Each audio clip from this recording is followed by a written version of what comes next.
move. This lane is for people who actually belong here." Diane Foster did not whisper it.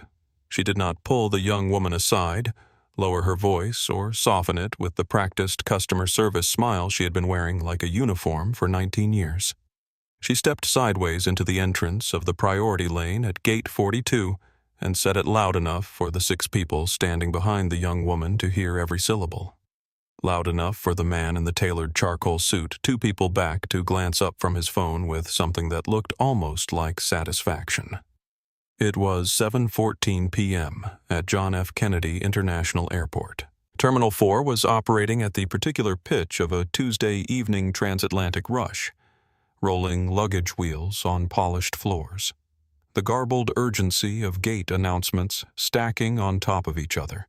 The invisible current of corporate schedules pulling hundreds of people toward their respective jet bridges, with the focused intensity of people who believed their time was worth more than anyone else's in the room.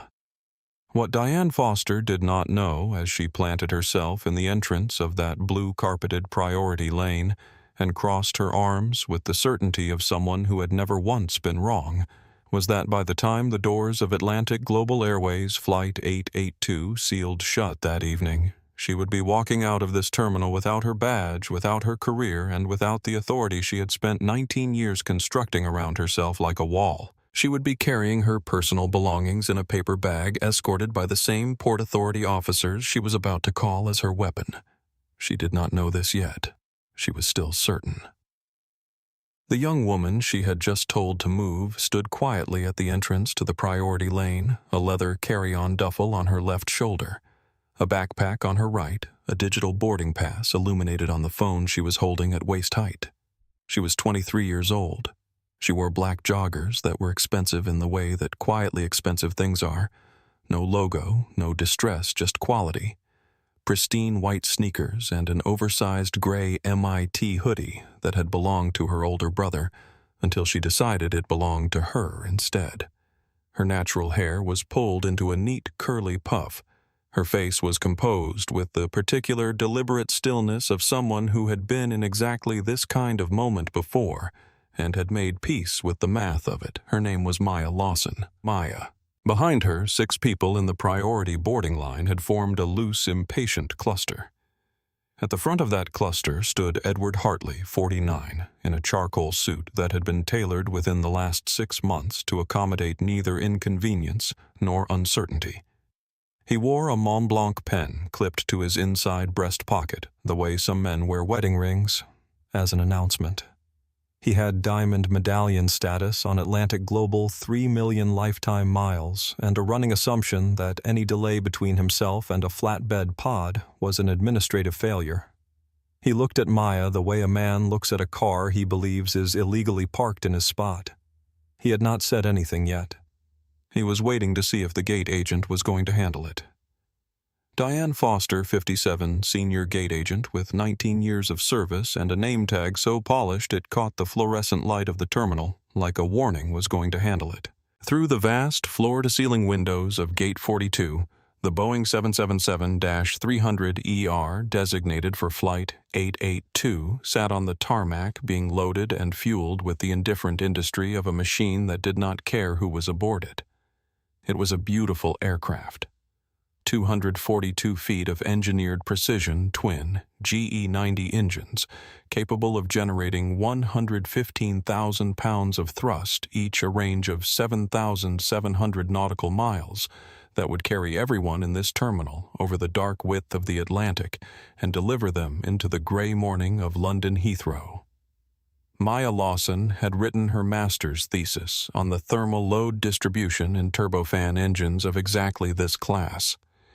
She knew the aircraft better than most of the people about to board it. She had known it since she was 17 years old, and her father had walked her through the pre-flight checklist the first time she sat in a jump seat beside him on a training observation flight.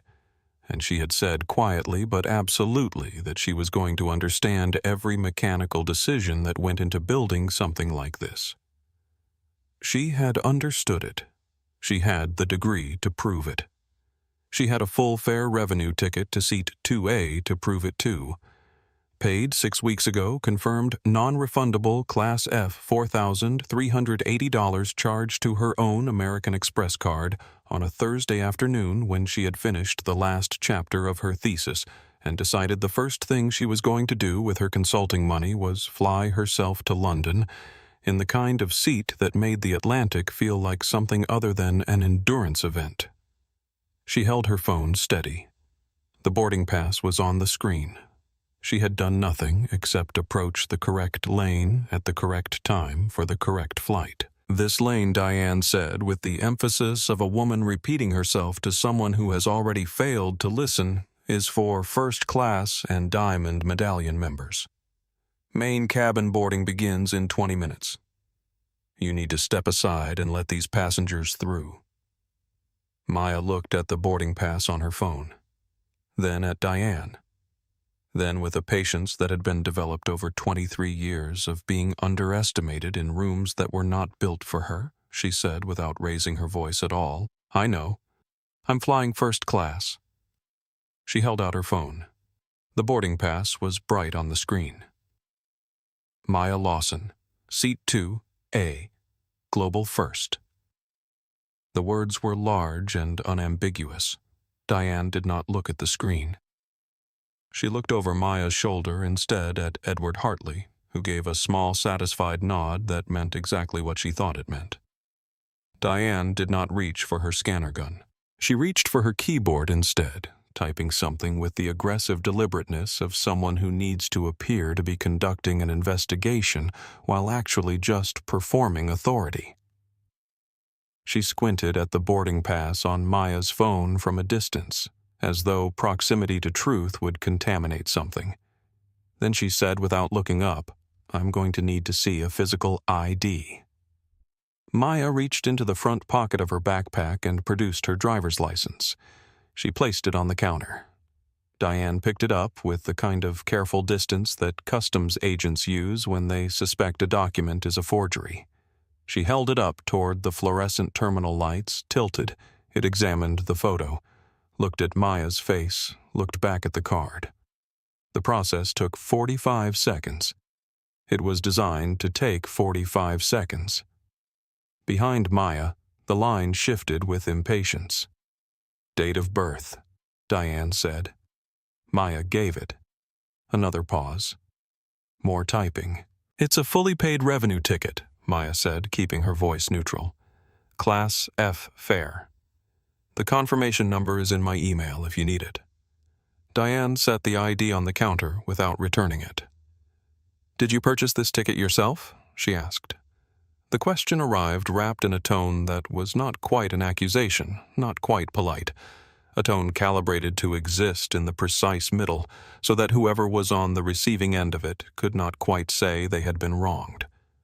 Or is this a non-revenue employee pass?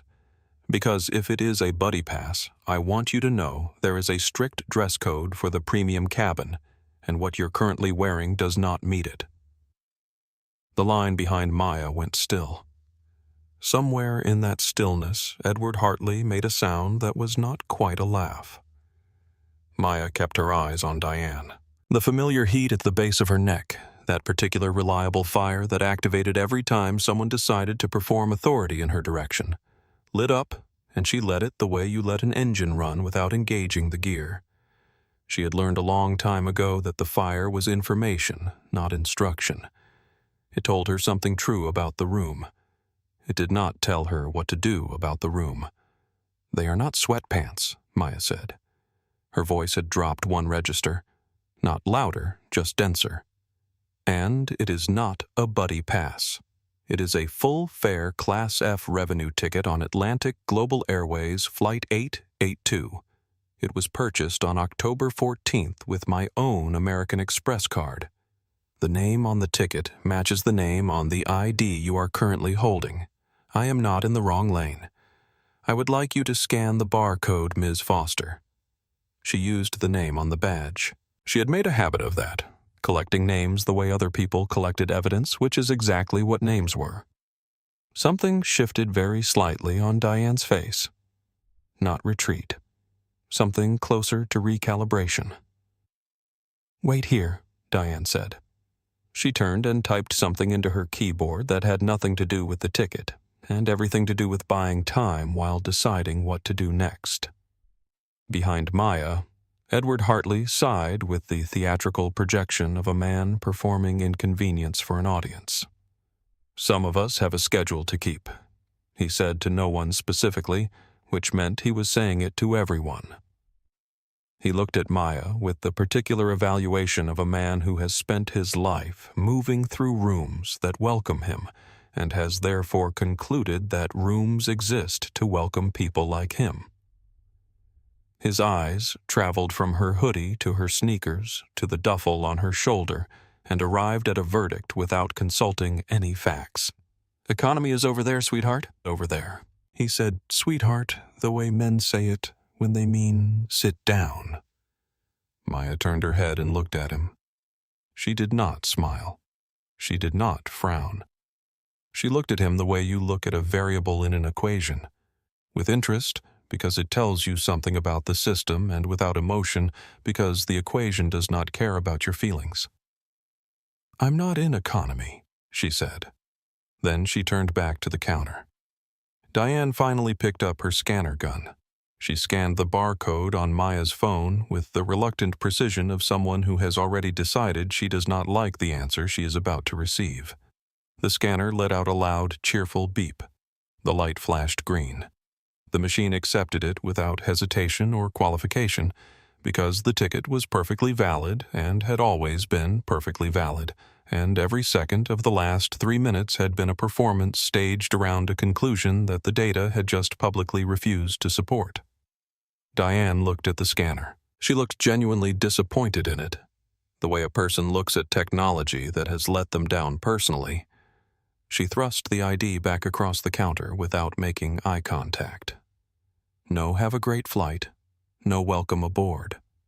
The courtesy she had extended to every passenger ahead of Maya, and would extend to every passenger behind Maya, was simply absent, withdrawn like a privilege that had never been offered to be rescinded. "Proceed down the jet bridge," Diane said. "Have a lovely evening, Ms. Foster," Maya said. Not warm, not cold, just precise. She picked up her bags and moved toward the jet bridge entrance. As she passed the desk, she heard Diane's voice shift, the customer service register snapping back into place like a costume applied in real time. "Mr. Hartley, welcome back. I am so sorry for the wait." A pause and then lowered, but not lowered enough. "You know how it is. Some people get confused about where they belong." A beat of laughter, brief and complicit. Maya walked. She did not slow down. She did not turn around. The jet bridge sloped downward at roughly 6 degrees toward the aircraft. She knew the exact angle because she knew the specifications of the gate infrastructure at JFK Terminal 4, the way she knew the specifications of most things she cared about, which was completely and from memory. The smell was the same at every jet bridge and every terminal in every city. Jet fuel industrial carpet, the faint metallic undertone of pressurized air. And it was a smell she had been breathing since she was 4 years old, when she would sit beside her father on a jump seat observation flight and think that this was what purpose smelled like. She gripped the handle of her duffel. She breathed through the fire at the base of her neck, not suppressing it, cataloging it. Gate Agent Diane Foster, approximately 57, 19-year service badge. Priority lane, 7:14 p.m. Demanded ID verification not required by protocol. Insinuated non-revenue status without basis. Refused to make eye contact when system confirmed validity. Audible bias-adjacent commentary directed at cooperating passenger in my presence. She reached the bottom of the jet bridge. The aircraft door was open. The war for her seat was just beginning. The jet bridge ended in the only way jet bridges ever end, a door that opens into everything you are about to spend several hours inside. Maya stepped through it and immediately turned left toward the global first cabin, the way she had always turned left when the ticket in her hand said she should. Standing at the threshold, hands clasped in front of her, was Pamela Cross. Pamela was 51 years old, chief purser of Flight 882, and a woman who wore the Atlantic Global Navy uniform with the particular rigidity of someone who understood that the uniform was not clothing, it was infrastructure. Her dark hair was pulled into a severe bun with no strand out of compliance. Her smile was a practiced, symmetrical thing that activated in the lower half of her face and did not involve her eyes, which were light gray and currently conducting a rapid assessment of Maya Lawson that had nothing to do with boarding passes and everything to do with a conclusion already reached. "Boarding pass," Pamela said. "Not welcome aboard. Not good evening." An order. 2 words, no warmth, the tone of someone administering a checkpoint. Maya held up her phone. The boarding pass was illuminated and clear. Seat 2A Global First. Pamela stepped forward instead of stepping aside. She reached out and closed her hand around Maya's wrist to pull the phone closer to her face. Maya pulled her wrist back immediately. The motion was controlled and deliberate. "Do not grab me," she said. Her voice was quiet, and it was absolute. It had the quality of a boundary that had been decided long before this moment and did not require negotiation. Pamela blinked. A flicker of something, surprise recalculation, crossed her face, replaced instantly by the professional glaze of someone who had decided to treat the rebuke as irrelevant. "I need to verify your seat assignment," Pamela said. "The main cabin is to your right down the second aisle." "I am aware of where the main cabin is," Maya said. "My seat is 2A, which is to the left." "There must be a mistake," Pamela said, crossing her arms over her chest. "Seat 2A is a premium suite. Let me see the boarding pass again." "You just saw it," Maya said. From behind them, the deliberate percussion of rolling luggage wheels on the metal floor of the jet bridge announced the arrival of Edward Hartley, who stepped onto the aircraft with the confidence of a man entering a room that has been waiting for him specifically. "Excuse me, ladies," he said, and the word ladies carried the same cargo the word sweetheart had at the gate, a gentle diminishment delivered with a charming smile. He flashed that smile at Pamela, and Pamela's entire architecture changed. The crossed arms unfolded. The professional glaze melted into immediate genuine warmth. "Mr. Hartley." Her voice was different now, lighter, more musical. "It is an absolute pleasure to have you with us again. You're in 2B today. Right this way." She stepped aside. Not for Maya, for Edward. And as he passed, his garment bag swung from his hand and caught Maya's shoulder. Not hard, but deliberately the contact of a man who has decided that the space around another person is his to occupy. "Watch it," he said under his breath. Maya said nothing. She watched Pamela usher Edward into the first-class cabin and stepped in behind them. The Global First cabin was 8 suites arranged in a configuration that offered each passenger their own small private world. High-walled partitions, wide leather seats, a touchscreen entertainment system set into the forward bulkhead, warm ambient lighting that was currently the color of a late afternoon sky made deliberately gentle. It smelled faintly of warmed leather, and the particular neutral elegance of recycled air filtered through a system designed to make you forget you were inside an aluminum tube at 37,000 feet.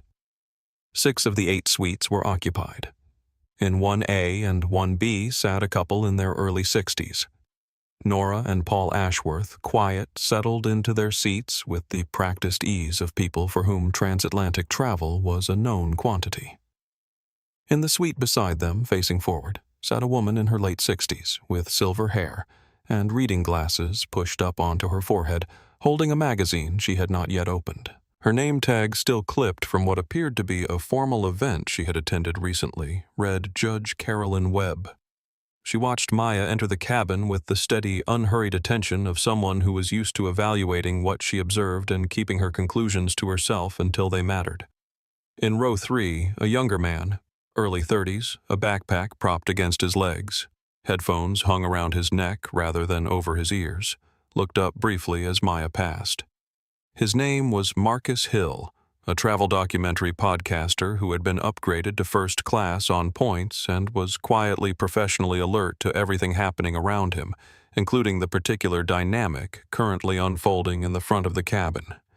He noted it the way he noted most things, without expression, with attention.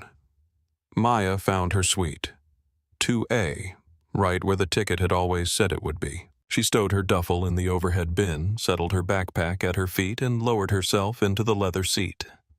She let out a slow, measured exhale. Not relief, not surrender, just the controlled release of a pressure that had been building since 7:14 p.m. She closed her eyes for exactly 4 seconds. She needed the doors to close. She needed the engines to start.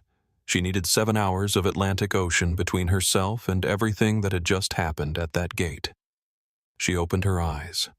Across the aisle, Edward Hartley was already leaning back with the proprietorial ease of a man who had never once had to fight for the space he occupied. He looked at her with the faint, amused evaluation of someone watching a situation he found entertaining.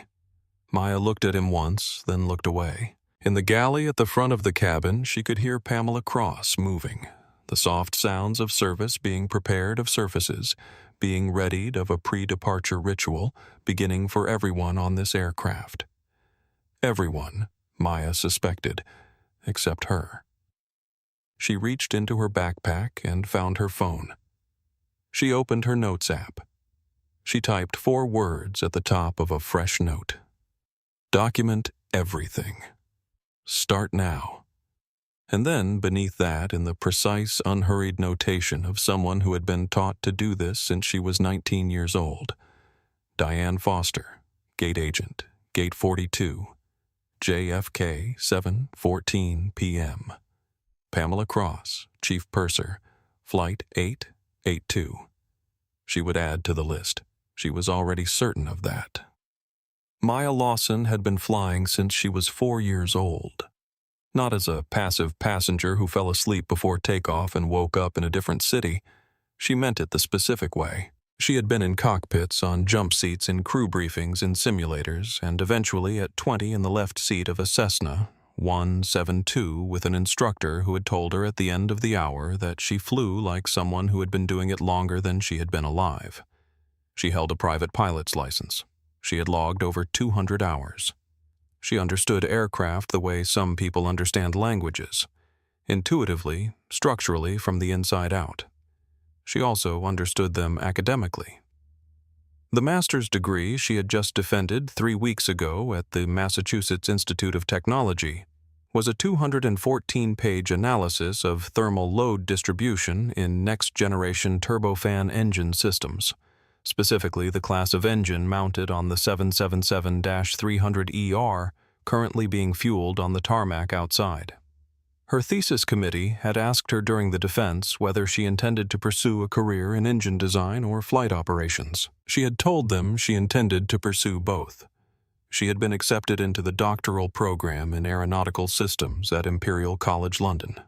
This flight was the beginning of that. She had packed her life into 2 bags and a carry-on sublet her Cambridge apartment to a second-year student who needed the room, and bought herself the best ticket she could afford on the route she knew best. London Heathrow, her mother's city, the place she had spent enough summers to think of as a second home, because she had decided that if she was going to cross the Atlantic toward the next version of her life, she was going to do it in a flatbed pod with a window and a decent meal.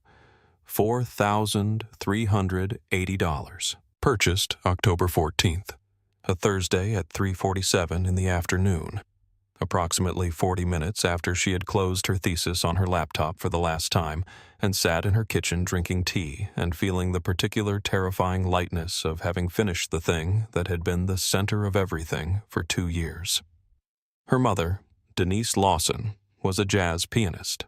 She lived in a flat in Islington and had a grand piano that took up a third of her living room and a way of listening to her daughter that made Maya feel completely seen, which was the thing she valued most in any person. Denise had called the morning of the flight to say goodbye. The last thing she said in the particular combination of warmth and practical instruction that had been Maya's primary emotional education. Call me when you land, baby. And if anyone gives you trouble on that plane, remember what I always say. Document everything Maya had said. That's my girl. Her father, Arthur Lawson, was not a man whose name you would recognize from a news article or a gala photograph. He did not have a social media presence. He had never been profiled in a magazine.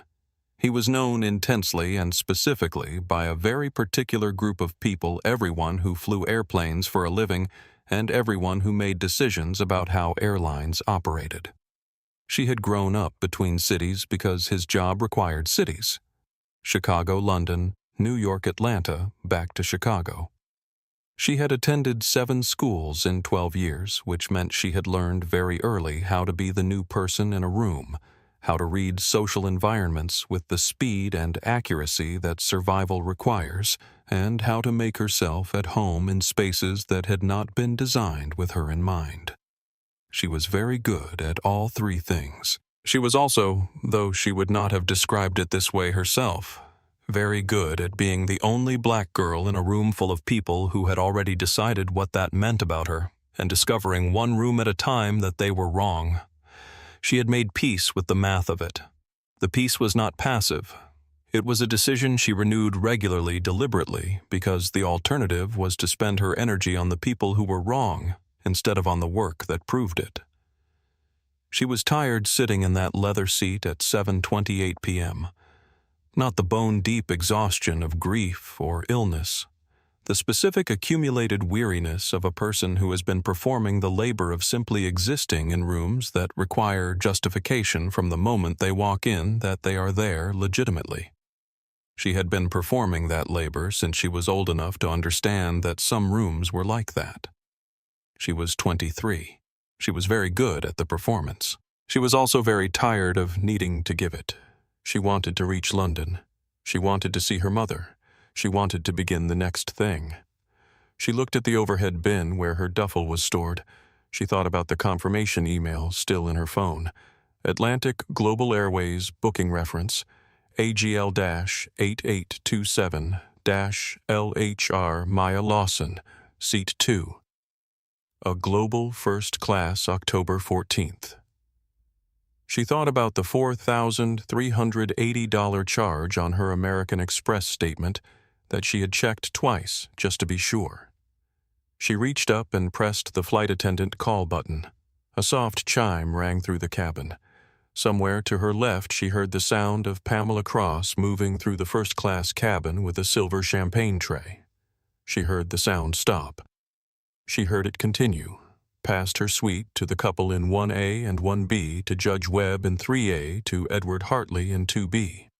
She heard every suite receive service except hers. She sat with her hands folded in her lap and let the documentation continue its quiet accumulation in the Notes app on her phone.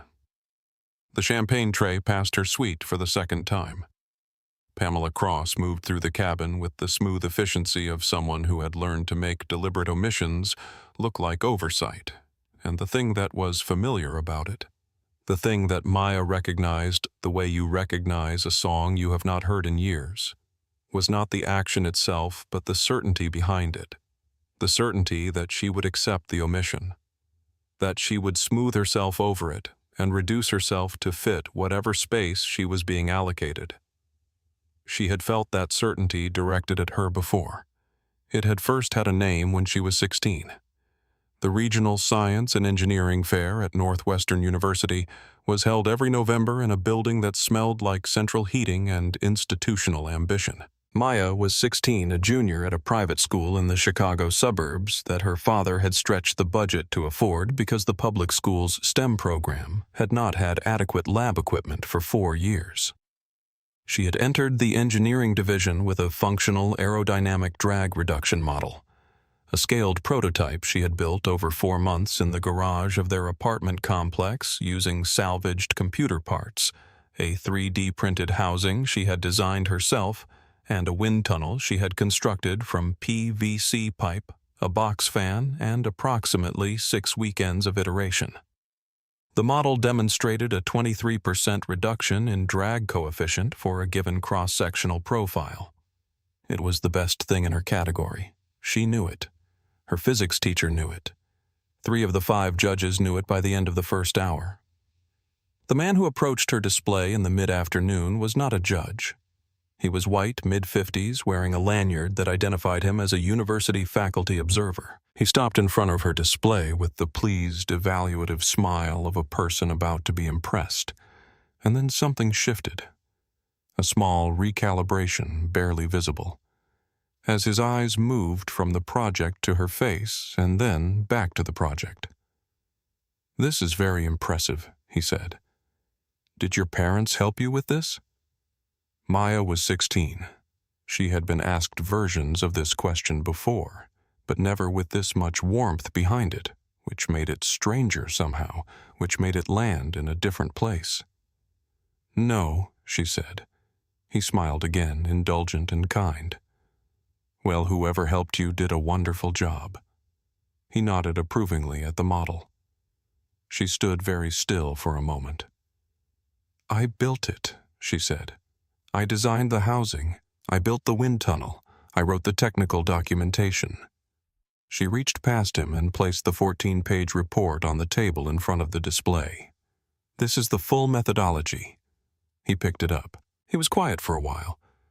She watched him read, watched the expression on his face move through several versions of itself without settling. "Impressive," he said again, and this time the word had a different weight. He set the report down. He did not say anything else. He moved on to the next display. She won the regional championship. The same man shook her hand during the ceremony and said, "Well done." He did not say he had been wrong. He did not say anything that indicated he understood what had just happened. He just said, "Well done," and moved on because the world was full of mechanisms that allowed people to absorb inconvenient truths without ever having to account for them. On the drive home, her father's voice came from the front seat of the car. Quiet, certain. "How many times have you already won the argument before anyone realizes there was an argument every time?" she said. "That's right," Arthur said. "They just don't know yet." Across the aisle, Edward Hartley received his champagne with a nod of acknowledgement toward Pamela that contained within it the comfortable assumption of service as his natural condition. He looked briefly at Maya's empty tray table. He did not say anything. His silence was its own statement. Maya pressed the call button again. The chime rang through the cabin. She waited. She watched Pamela Cross finish the champagne round, return to the galley, and not come back. She waited. Then she pressed it a third time. Not aggressively, just firmly, the way you press a button whose function you know and whose response you intend to receive. Pamela heard the third chime. She turned from 2 suites away with the slowness of someone who had decided that speed was a form of compliance she was not prepared to offer. She walked back to Maya's suite with her hands clasped in front of her and her chin at an angle that communicated without any words that this was an inconvenience she was tolerating rather than an interaction she was choosing. "Yes," she said. "One word. Maximum economy of service." "I've pressed the call button 3 times, Maya said. "I didn't receive a pre-departure beverage. I'll have sparkling water with lemon, please." Pamela's expression arranged itself into the shape of professional regret. "I am currently serving our premium passengers their pre-departure service. When I have a moment, I will see what I can do. We are preparing for an on-time departure." "I am a premium passenger," Maya said. A pause. Not a long one. Just long enough to mean something. "Water," Pamela said. "I'll get to it." She turned on her heel and walked back toward the galley with the unhurried certainty of someone who had just settled something. From 2B, Edward Hartley's voice arrived across the aisle at a volume calibrated for the entire cabin. "If you make enough of a fuss," he said with the conversational ease of someone sharing a helpful tip, "the crew has full authority to remove disruptive passengers. You should think about that." Maya turned her head and looked at him. She did not raise her voice. She did not shift her posture. She simply looked at him with the kind of intellectual stillness that comes from having done the math on a situation and arrived at a number that no longer requires emotional engagement. If my existence disrupts you, she said, that sounds like a personal problem, not an aviation one. His face went a specific shade of red. Not anger exactly, something more like the physiological response of a man who has been handed a precise answer to a question he thought was rhetorical. He opened his mouth. He closed it. He pressed his own call button instead. Ryan Moss appeared from the galley within 30 seconds. He was 34 junior flight attendant on this route, a man whose professional temperament was largely defined by whatever the senior crew member in his section wanted it to be. He had been listening from the galley. He had been doing so with increasing discomfort, which he had resolved in the way that people who lack the courage of their instincts resolve discomfort, by performing the script he was given rather than the one he believed in. He approached Maya's suite. "Ma'am," he said. His voice was careful, deliberately neutral. "We've had a complaint about disturbance in the cabin. I'm going to need you to keep your voice down." Maya had not raised her voice once. She looked at Ryan with the same measured attention she had given Pamela, and then she made sure her voice carried to the suite beside her, where Judge Webb had lowered her magazine approximately 2 inches and was watching the exchange with the calibrated attention of a person professionally accustomed to evaluating testimony. "I have not raised my voice," Maya said clearly. "What is the complaint specifically?" Ryan hesitated. "Disrupting the pre-departure service. By pressing my call button. That is what the call button is for." A pause.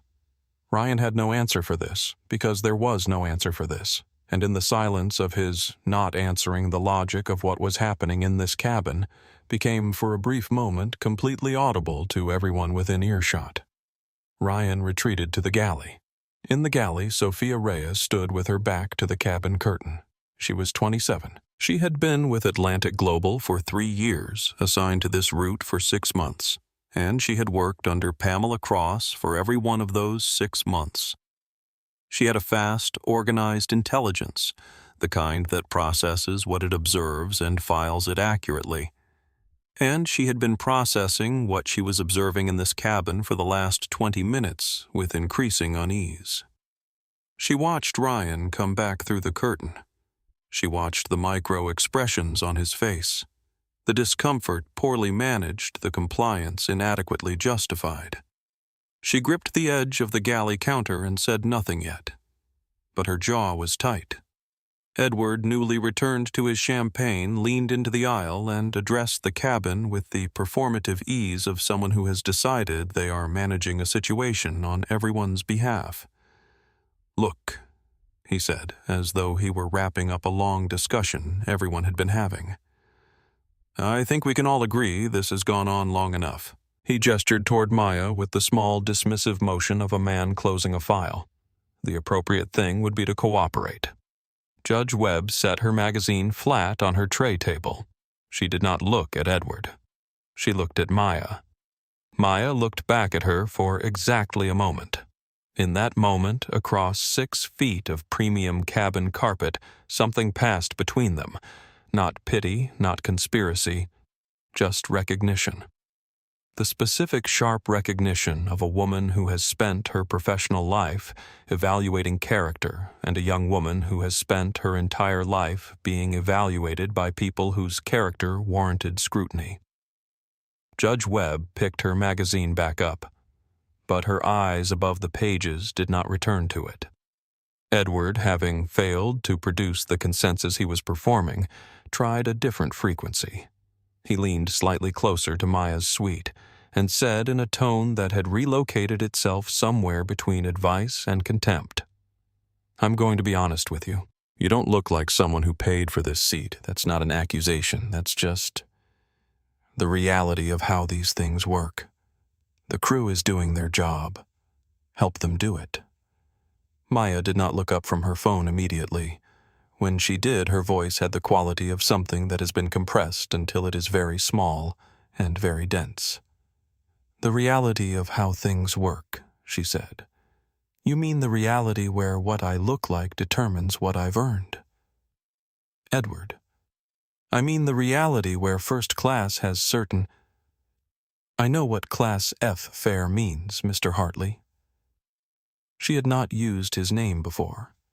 She used it now, the way she had used Diane Foster's name at the gate, as a marker, a placement, a careful announcement that she had been paying attention since before anyone in this cabin started paying attention to her.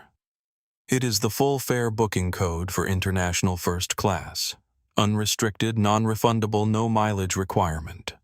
$4,380 for this routing. I purchased mine on October 14th. I know what I paid for. She went back to her phone. Marcus Hill in row 3 had not moved. His phone had been in his hand since the galley curtain incident. His voice memo app had been open since the gate. He did not announce this. He did not need to. He simply kept it running. Ryan Moss told her to keep her voice down when she had not raised it. The accusation of something she hadn't done was a very specific variety of injustice. Not the blunt kind, which at least had the virtue of being visible, but the precise surgical kind that left no marks. The kind that required you to defend the absence of a thing instead of the presence of one. She had been here before. She had been here when she was 19. It was the winter break of her freshman year at NYT. Her father had given her his priority miles as a gift, enough for a business class seat on the Chicago route, a splurge of first. And she had boarded the flight at Logan Airport on a gray December afternoon with the specific exhaustion of a person who had just survived her first semester at one of the most demanding academic institutions in the world and needed more than anything to see home. She was in her seat. Row 4, seat B. The boarding pass had said so. The overhead bin had her bag in it. She had her headphones on and her eyes closed, and she was for the first time in 4 months not calculating anything. The flight attendant who tapped her on the shoulder was a woman in her mid-40s with a tight professional smile. "Miss, I'm afraid there's been a booking issue. This section is actually full. We've got you in a seat back in economy. It's an aisle much more comfortable for a long flight." Maya took her headphones off. "I have a business class seat. Row 4B. It's on my boarding pass." "The system must have double booked," the attendant said. "It happens. We'll make it right for you. The economy seat is—" "I would like to see the supervisor," Maya said. The supervisor arrived. He was apologetic and procedural and ultimately useless. The business class seat, he said, had been resold at the gate due to a system error. There was nothing to be done right now. The economy seat was very comfortable. He was so sorry for the inconvenience. She was 19. She had not yet built the complete architecture she was standing in now. She was tired. She was alone. She went to the economy seat. She sat in the middle seat for 3 hours between a man who snored and a woman who needed the armrest. When she landed and called her father, his voice on the phone was controlled in the way that contained things are controlled. The quietness of something held under significant pressure. "Did you document it?" "No, Dad." A pause. She could hear him thinking. "That's what we're going to fix," he said. "Next time, Maya, you document everything. Every name on every badge. Every word they say to you. Every second they hesitate before they decide to believe you. And you do it from the beginning, not after. From the first second, something feels wrong. And then what? And then you have evidence. And evidence, he said, is the only thing that people in positions of authority cannot argue with on your behalf." She had started documenting from that winter break forward, not out of anger, though the anger was real and valid, and she did not pretend otherwise, out of preparation. Because her father was right, and she had learned very early that when her father was right about something, it was worth building around. Maya looked down at the notes app on her phone.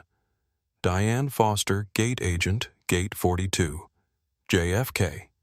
7:14 p.m. Priority boarding blocked. ID inspection no policy basis. Buddy pass insinuation no basis. Bias adjacent commentary post clearance. Pamela Cross. Chief Purser Flight 882. Wrist contact refused. Pre-departure service withheld. 3 call button responses declined. Ryan Moss, Jr., FA Flight 882, complaint about disturbance. No disturbance recorded. Edward Hartley, Seat 2B, verbal pressure, multiple instances. You don't look like someone who paid for this seat. Direct quote, 7:38 p.m. She had been documenting since the gate. She had been raised to document since she was 19. She closed the app. She looked out the window at the rain beginning to gather on the glass, the terminal lights blurring at their edges. She pressed her call button one more time. The water did not arrive. 10 minutes passed. Pamela made another circuit through the cabin. Warm towel for the Ashworths in 1A and 1B offered with a small paired smile and a quiet, "Here you are." A menu card placed precisely on the tray table of Judge Webb, who accepted it with a slight nod. A champagne refill for Edward, who received it without looking up from his phone, which was the particular brand of casual dismissal that comes from taking service for granted for long enough that it has become invisible. Maya's tray table remained empty. Marcus Hill in row 3, who had received a menu, a water, and a warm bread roll unprompted, raised an eyebrow as Pamela passed Maya's suite again without pausing. He watched the transaction, or rather the absence of one, with the careful attention of someone professionally accustomed to noticing what other people choose not to notice. Ryan Moss appeared from the galley carrying a small dish of warmed nuts on a silver saucer. He placed it on Edward's tray table with a quiet "For you, sir." He glanced briefly and involuntarily across the aisle at Maya's empty tray table. Then he looked at the floor and walked back to the galley. In the galley, Sophia Reyes was watching through the gap in the curtain. She had been watching for 20 minutes. She was watching the way she always watched things she was processing, with the front part of her attention on the task in front of her and the rest of it building a picture she had not yet decided what to do with. The picture was developing clearly. The more clearly it developed, the tighter her grip on the galley counter became. She pulled up the aircraft status on her crew tablet. A routine thing. She checked it regularly out of professional habit because knowing the aircraft's condition was the foundation of doing the job correctly. She scrolled to the seat status report. Seat 2A, status clear. No maintenance flags. No blocks. Last serviced during gate prep at 6:20 p.m. She stared at the screen. She put the tablet down.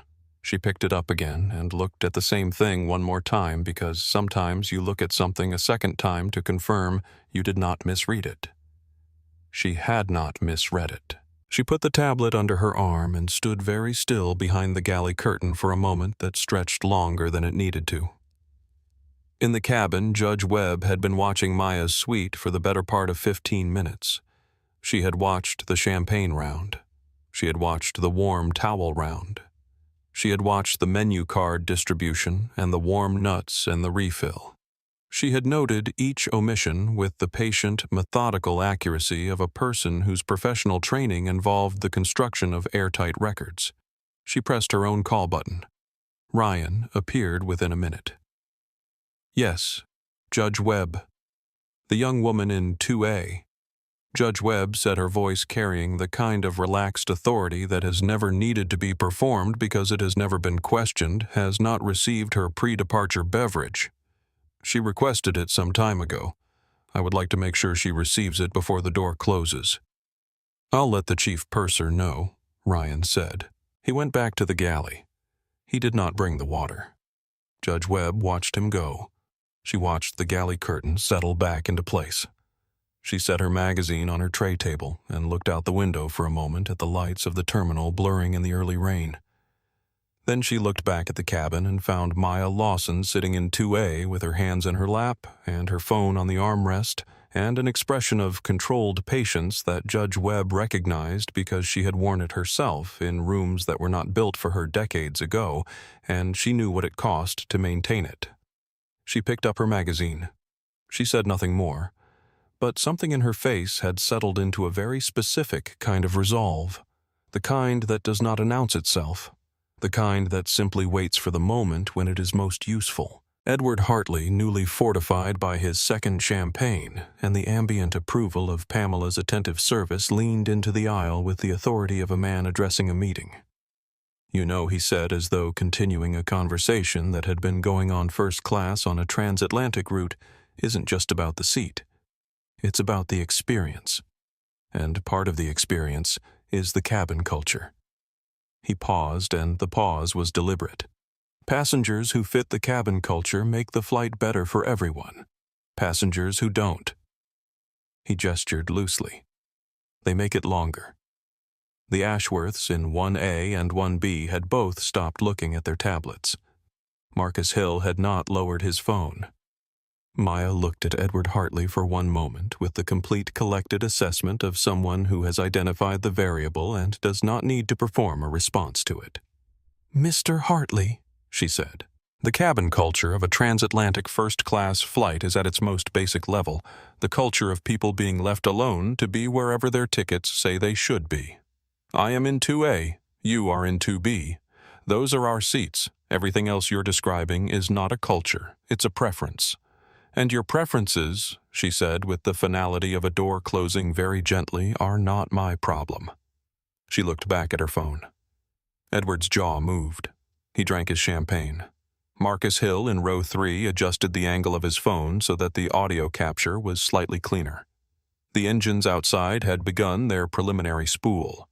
The deep resonant vibration that preceded pushed back the announcement that the aircraft was beginning to become what it was built to be. Under different circumstances, Maya loved this moment. The first movement of the engines. The beginning of the thing. She looked out the window at the dark tarmac and the lights beyond it. In the galley, Sophia Reyes was still holding her tablet. Pamela Cross returned to the first-class cabin at 7:51 p.m. She was carrying two things, a printed seat chart and a handheld crew radio. She was not carrying water.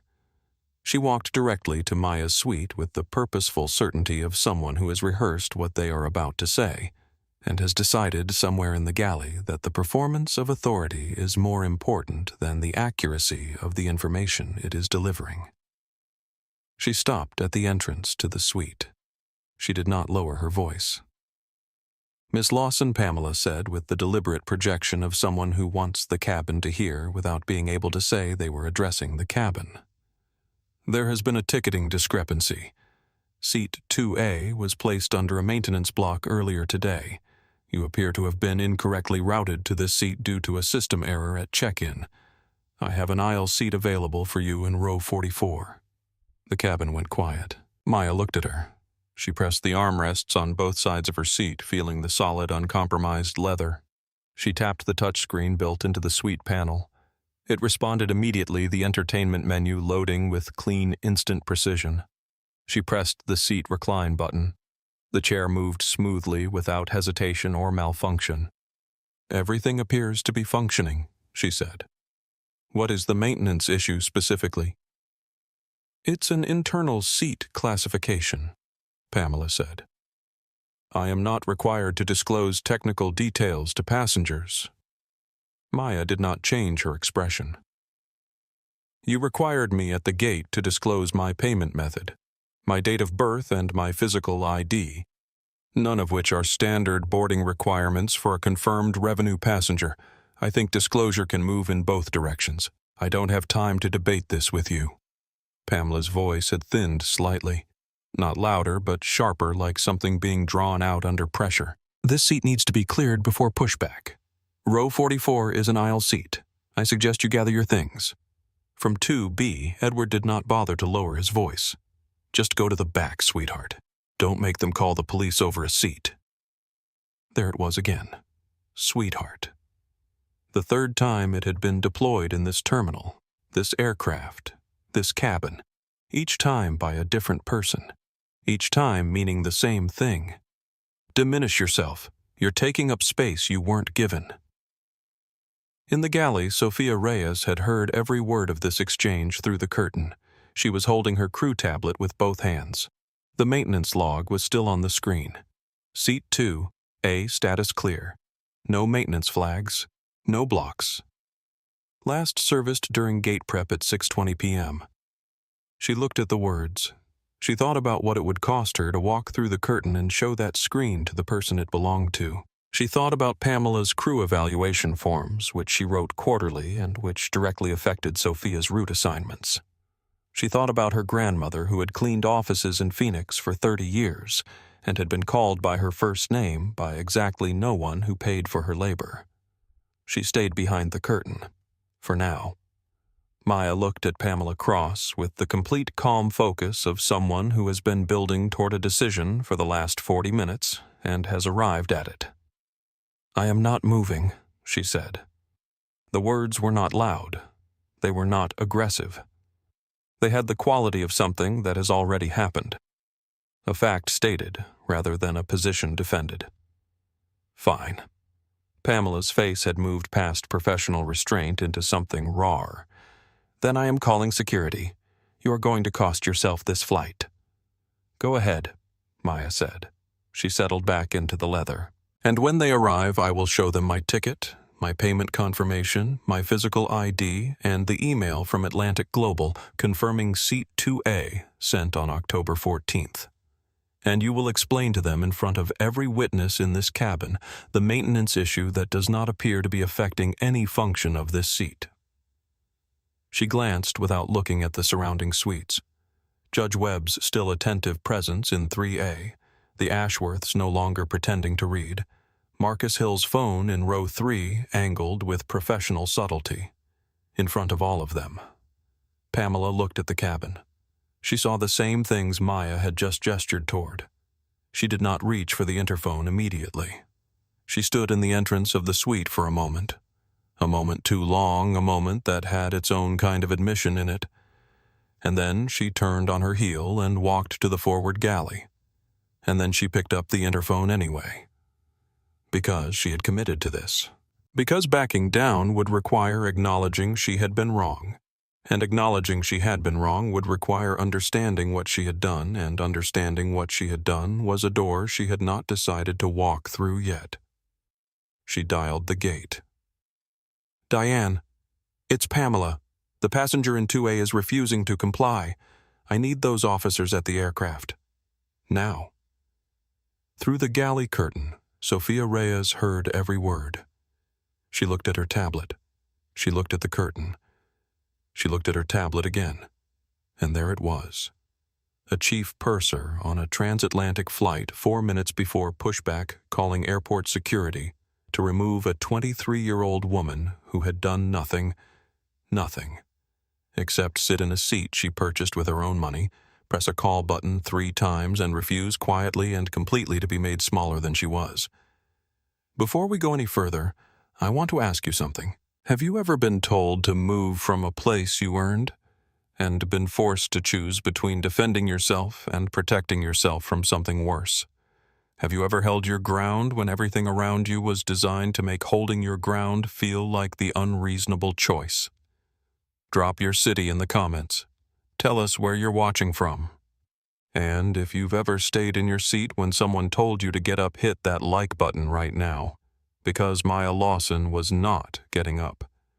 And the man she was about to call, the man who had spent 30 years building the system Pamela Cross was currently dismantling with her own hands, he was already on his way to the phone. In the minutes between Pamela's interphone call and the arrival of security, a particular quiet took hold of the global first cabin. The kind of quiet that is not peaceful but pressurized, the kind that accumulates when multiple people in a confined space are each separately deciding whether to speak. Edward Hartley decided first. He unbuttoned the second button of his suit jacket and shifted in his seat, adopting the posture of a man who is about to run a brief but necessary meeting. He addressed the cabin, not Pamela, not Ryan, not Maya directly, just the cabin as though the cabin were a constituency he had been elected to represent. "I think we can all agree," he said with the measured benevolence of someone who believes his perspective is the ceiling of reasonable opinion, that this situation has gone on significantly long enough. The crew has made a determination based on operational protocol. The cooperative thing, the thing that respects everyone's time and everyone's flight experience, is to comply. He said we can all agree the way people say it when they want agreement without having earned it. He looked at the Ashworths. Paul Ashworth looked back at him without expression. Nora Ashworth looked at her window. He looked at Marcus Hill, who had headphones hanging around his neck and whose phone had been in his hand for the better part of 20 minutes, and who returned his gaze with the specific measuring attention of a man who is collecting information and has no interest in performing neutrality. Judge Webb had set her magazine flat on her tray table. She was looking at the middle distance with the focused composure of someone waiting for the correct moment to do a specific thing. Edward turned his attention back to Maya. He had the expression of someone who believes he is being kind. "Look," he said, "I'm going to say something that nobody else seems to want to say." He leaned a fraction of an inch closer across the aisle. "You don't look like someone who paid for this seat. I understand that's uncomfortable to hear. But the crew has obligations to maintain the integrity of the premium cabin, and the passengers in that cabin have a right to an experience that isn't disrupted." He paused. "I'm not making a personal judgment. I'm describing a reality." The cabin heard every word. The reality of how things work. Maya said, her voice holding the same quality it had held since 7:14 p.m. at Gate 42. Completely controlled, completely deliberate. You keep using that phrase, as though reality is a fixed thing that exists independent of the decisions people make.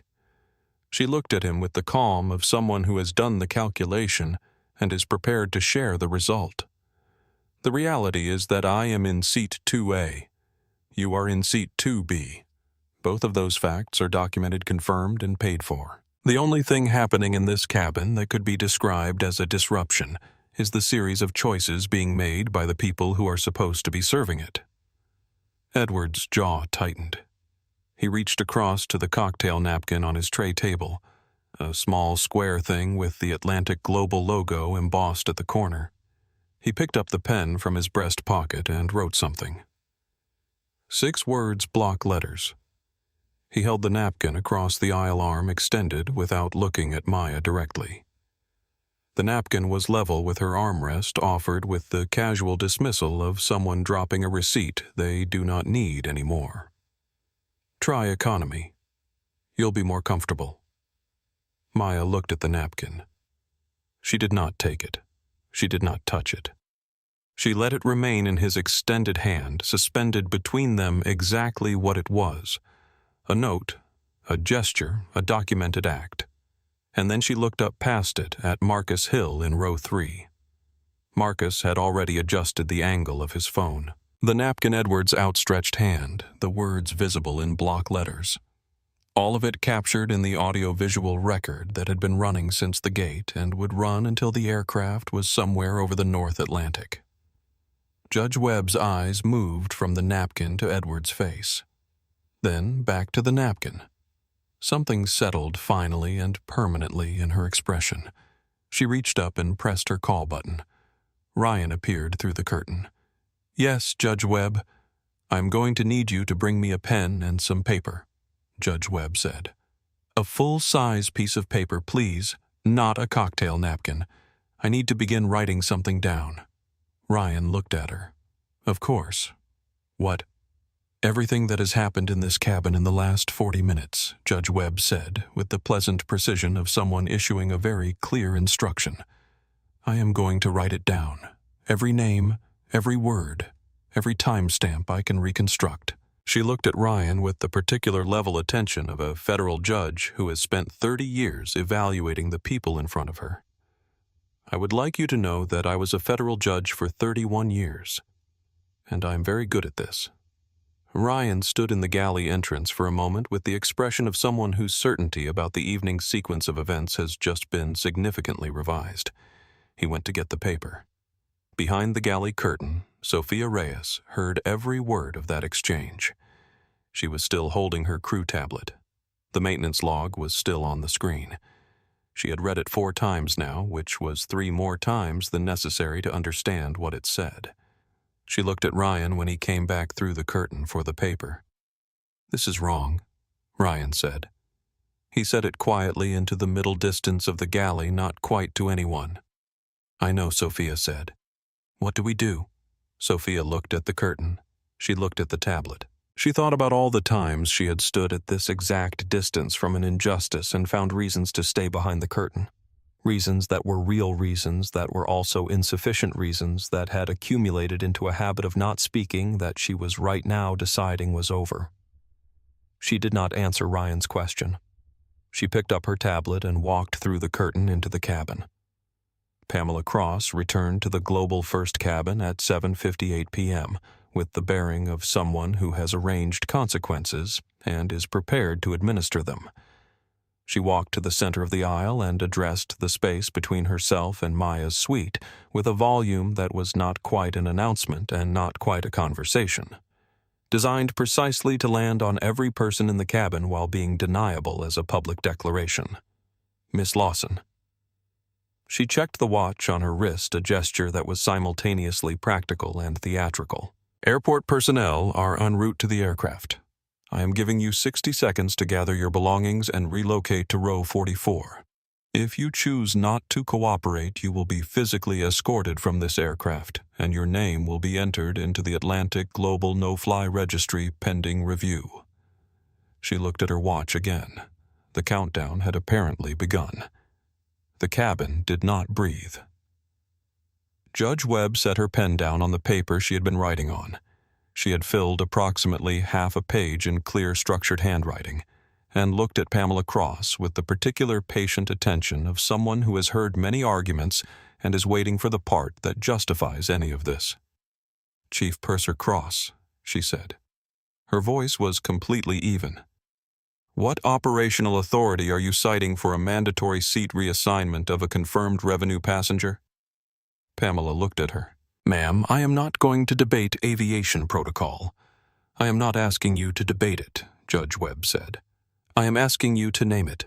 One rule, one policy, one applicable clause." A pause. "I'll wait." The silence that followed was of the kind that answers questions by refusing to answer them. Pamela turned back to Maya. 50 seconds. "Okay," Maya said. She did not move. Edward from 2B leaned slightly forward. Smart move. Really smart. His voice had acquired the particular edge of a man who has been frustrated by a situation he does not control and is attempting to reassert authority through contempt. It was not working. He knew it was not working. He could not stop. 40 seconds. "Ryan." Pamela turned toward the galley entrance and said the name as an instruction. Ryan Moss appeared. He stood at the entrance to the galley for a moment with his hands at his sides and the expression of a man who is about to do something he already knows is wrong and has not yet found the courage to refuse. Pamela's eyes moved to the overhead bin above seat 2A. Ryan moved toward it. He reached up and closed his hand around the strap of Maya's leather carry-on duffel. The sound of the zipper rattling against the bin bracket as the bag shifted, small, sharp incidental, was the loudest sound in the first-class cabin of Flight 882 at that moment. Louder than the engine hum, louder than the ambient ventilation, because it was not a sound. It was a statement. "Do not touch my bag." Maya's voice did not waver. "Remove your hand." Ryan hesitated. His hand stayed on the strap. "Ryan," Pamela's voice from behind him. One word. An order and a reminder simultaneously. Of who he answered to, of what he had been told to do, of the comfortable architecture of following instructions rather than examining them. Judge Carolyn Webb unclipped her seatbelt. The sound of the mechanism releasing was very quiet. She stood. She was 68 years old. She was 5'4". She moved with the unhurried, absolute certainty of a person for whom authority has never been about volume or stature, because she had spent 31 years in rooms where neither of those things was the point. "Chief Purser Cross." Her voice carried to every corner of the cabin without effort. I need you to instruct your crew member to remove his hand from that young woman's property. Right now." Pamela looked at her. "Ma'am, I strongly suggest you remain in your seat. This is a security." "I am a retired federal judge," Judge Webb said. "I know exactly what this is, and I will tell you exactly what it is not. It is not a security matter, it is not a maintenance matter, and it is not a ticketing dispute. It is a choice being made in front of me and 7 other witnesses to physically handle the belongings of a passenger who has violated no rule, broken no policy, and raised no voice." She looked at Ryan's hand on the bag. She looked at Pamela. "And I am telling you on the formal record I have been constructing for the last 40 minutes that if your crew member does not release that bag in the next 3 seconds, I will file a federal civil rights complaint by the time this aircraft reaches cruising altitude. I will attach my sworn declaration, and it will be thorough." The 3 seconds passed. Ryan let go of the bag. He stepped back. He looked at Pamela. He looked at Sophia, who had appeared at the galley entrance and was watching him with an expression that contained, among other things, a clear acknowledgement of the choice he had just made and the one he had almost made before it. Paul Ashworth from seat 1B said, "One word. Same." He did not elaborate. He did not need to. His wife nodded once, looking at the window. Marcus Hill in row 3 had angled his phone at a slight upward tilt, capturing the overhead bin Ryan's retreating hand, Judge Webb still standing in the aisle. He had not spoken. He did not need to speak. The audio record was speaking on its own, and had been for some time. Edward Hartley sat very still. Pamela Cross looked at the cabin.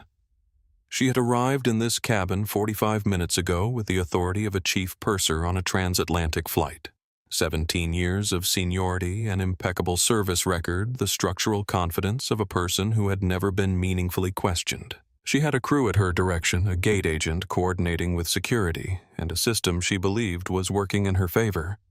She looked at the cabin now, Judge Webb standing in the aisle with 31 years of federal authority and half a page of handwritten testimony. Marcus Hill with running audio since the gate. The Ashworths with their quiet collective same.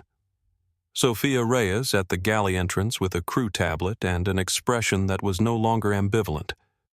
Ryan Moss 2 steps away from the overhead bin, having just released a bag he should not have touched. And Maya Lawson in seat 2, a hands folded in her lap, back straight, completely still, having not raised her voice once in the course of 45 minutes of this. Pamela picked up the PA interphone. She pressed the button for the main cabin PA, the same channel she had used 12 minutes ago to tell 300 passengers there was a security situation in first class. "Attention all passengers," she said. Her voice was smooth, practiced, giving nothing away. "We are experiencing a brief security delay in our global first cabin. We appreciate your patience and anticipate an on-time departure. 300 people on flight 882 had just been told there was a security situation in first class. 300 people had just been given one more reason to look at Maya Lawson and see a problem." In seat 2, Amaya closed her eyes for exactly 3 seconds. Then she opened them, reached into her jacket pocket, and took out her phone. She went to her contacts. She scrolled to a pinned name at the top of the list. Dad, personal. Her thumb hovered over it. Sophia Reyes had been standing at the galley entrance for 11 minutes. She had been standing there since Ryan's hand had closed around the bag strap, and she had watched every second of what followed. Judge Webb's intervention, Ryan's retreat, Pamela's PA announcement, with the precise accumulating attention of someone who has been building toward a decision and has just been handed the thing that makes the decision inevitable. She had been at Atlantic Global for 3 years. She had flown this transatlantic route for 6 months, which meant she had worked under Pamela Cross for 6 months, which meant she had a very clear picture of who Pamela Cross was when the cameras were off and the service record was being written, and the crew evaluations that determined Sophia's route assignments were being submitted quarterly to the department head, who trusted Pamela's judgment without reservation. She had seen the pattern before. Not this explicit, not this sustained, not this collaborative with a gate agent and a passenger in 2B, but she knew the shape of it, the slow service, the convenient technical issue, the management of a cabin that had decided before the evidence was assembled that one passenger was an anomaly to be resolved rather than a person to be served. She had said nothing. 6 months. She had said nothing and done nothing and filed no complaint and found sufficient daily reasons to tell herself it was not her call to make. She looked at the maintenance log on her crew tablet. Seat 2, A status clear. No maintenance flags. No blocks. Pamela had just announced a security delay to 300 passengers based on a maintenance issue that did not exist. Sophia thought about her grandmother. Maria Reyes had cleaned offices in Phoenix for 30 years, government buildings, law firms, corporate suites, and had been called by her first name by exactly no one who employed her. She had been a woman who showed up and did her work and never once asked for credit or intervention or recognition. She had also been a woman who told Sophia regularly and with conviction that the day you stand in the presence of something wrong and say nothing is the day you become part of it. Her grandmother had said that to her when she was 9. She had remembered it every day since. She had not always acted on it. Today, she was going to act on it. She straightened her uniform. She took the crew tablet from under her arm and held it in both hands. She walked through the galley curtain into the first-class cabin. She walked past Ryan, who watched her go with an expression of mingled relief and shame. She walked past the galley entrance and into the cabin proper, and stopped at the entrance to Suite 2A. "Ms. Lawson," she said. Maya looked up. "My name is Sophia Reyes. I'm a junior flight attendant on this route." Her voice was steady.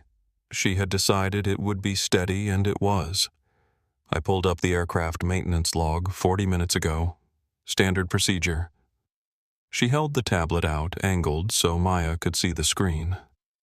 So Judge Webb, still standing in the aisle, could see it. So Marcus Hill, whose phone had not moved, could see it. Seat 2. A has no maintenance block, no flag of any kind. The seat was cleared during gate prep at 6:20 p.m. this evening. There is no maintenance issue. There has never been a maintenance issue. The cabin was completely silent. Pamela's voice came from the galley entrance. She had followed Sophia through the curtain. "Sophia, you are out of line. I'm showing a passenger accurate information about her seat status," Sophia said. She did not turn around. "That is my job. Go back to the galley. That is a direct instruction from the chief purser." Sophia turned around now. She looked at Pamela Cross for a long moment. Looked at her the way you look at a decision you have already made and are simply now implementing. "Ms. Cross," she said, "I have just shown this passenger and 5 other witnesses documentation confirming that the maintenance claim you used to attempt a seat reassignment does not exist. I have made a record of this on my crew tablet. That record is time-stamped." She paused. "I'm not going back to the galley." Pamela looked at her. Then she looked at the cabin, at Judge Webb with her handwritten testimony at the Ashworths at Marcus Hill. Something shifted very slightly in Pamela's bearing. A small interior collapse, the look of a structure discovering it has been load-bearing less than it believed. She covered it within a second. But Sophia had seen it. Maya had seen it. Judge Webb, with 31 years of evaluating faces in courtrooms, had definitely seen it. Sophia walked to the entrance of Suite 2A and stood there. She had not been asked to stand there. She chose to stand there in the specific way that people choose things when they understand that choosing is the whole point. Maya looked at her, not with gratitude, which would have made it about Maya, with recognition. The recognition of someone who has just seen another person do the harder, more expensive version of the right thing. "Thank you," Maya said. Sophia gave a brief single nod. Ryan Moss, standing at the edge of the galley curtain, looked at Sophia standing beside Suite 2A. He looked at Pamela. He looked at the floor. He reached into his front pocket and took out the small notebook he used for crew observations. He found a clean page. He started writing, Sophia standing beside her suite. Sophia, who had nothing to gain by what she had just done and everything potentially to lose. Evaluations, roots, the professional goodwill of a senior crew member who signed off on her quarterly reviews, and who had done it anyway, who had walked through the curtain with the maintenance log on her tablet and simply told the truth. Maya recognized this. She had seen it once before, in the specific and disorienting way you see something you had begun to believe was rare. She was 21, junior year at MYT summer internship at a major aerospace firm in Seattle, a large corporate glass and steel operation that employed 42 engineers in the division she was assigned to, and had at the time of her arrival exactly one black woman on the team, which was Maya, which meant the number had been 0 before she arrived. She understood the mathematics of her situation clearly and did not waste energy on it. She was there to work. She worked. In her 3rd month, she submitted an analysis of a stabilization algorithm used in a drone guidance system the division had been developing for 18 months. The analysis was 14 pages. It identified a mathematical error in the core coefficient that had been producing consistent field deviation, a problem the team had been chasing for 6 weeks without locating the source. She located it. She documented the correction. She submitted it to her supervisor, a man named David Calloway, on a Thursday afternoon. The following Monday, David presented the analysis in the quarterly review. He presented her work. He did not mention her name. She sat in the hallway outside the conference room where junior staff were stationed during reviews, and she listened to her 14 pages being delivered in someone else's voice to a room full of people who would remember it as his contribution. And she felt the specific particular injustice of that. Not rage, which was too simple, but something more complex. The injustice of invisibility. The injustice of doing the work and then being removed from the record of it. She was deciding how to hold this when the conference room door opened, and a man came out into the hallway. He was a senior engineer, Hispanic mid-40s, the kind of calm that comes from a career spent solving real problems. His name was Marco Vidal. He looked at her. "David," he said. Back through the door, not loudly. "Who wrote the algorithm analysis?" David's voice from inside. It was a team effort. Marco still looking at Maya. "I'm asking who specifically wrote the coefficient correction section." A pause. "Maya Lawson." Marco held the conference room door open. "Ms. Lawson," he said. "Come in and tell us about the stabilization coefficient." He did not apologize on David's behalf. He did not make a speech about fairness or inclusion. He did not perform the gesture of the ally who wants to be seen performing it. He just opened a door and said, "You, tell us. Come in." It was the smallest possible version of the right thing, and it was so precise and so clean that it had stayed with her for 2 years as the definition of what allyship actually meant in practice. Not speeches, not sympathy, just make room. Right now, in this room, for this person, in front of these witnesses. Maya looked at Sophia Reyes, still standing beside her suite with the crew tablet in her hands, and the absolutely settled expression of someone who has decided something and is done deciding it. "You didn't have to do that," Maya said. She meant it as information, not gratitude. She was acknowledging the cost. "I know," Sophia said. She meant the same thing. They understood each other. In the galley, Ryan Moss was still writing in his notebook. Outside through the window, the rain over JFK had picked up.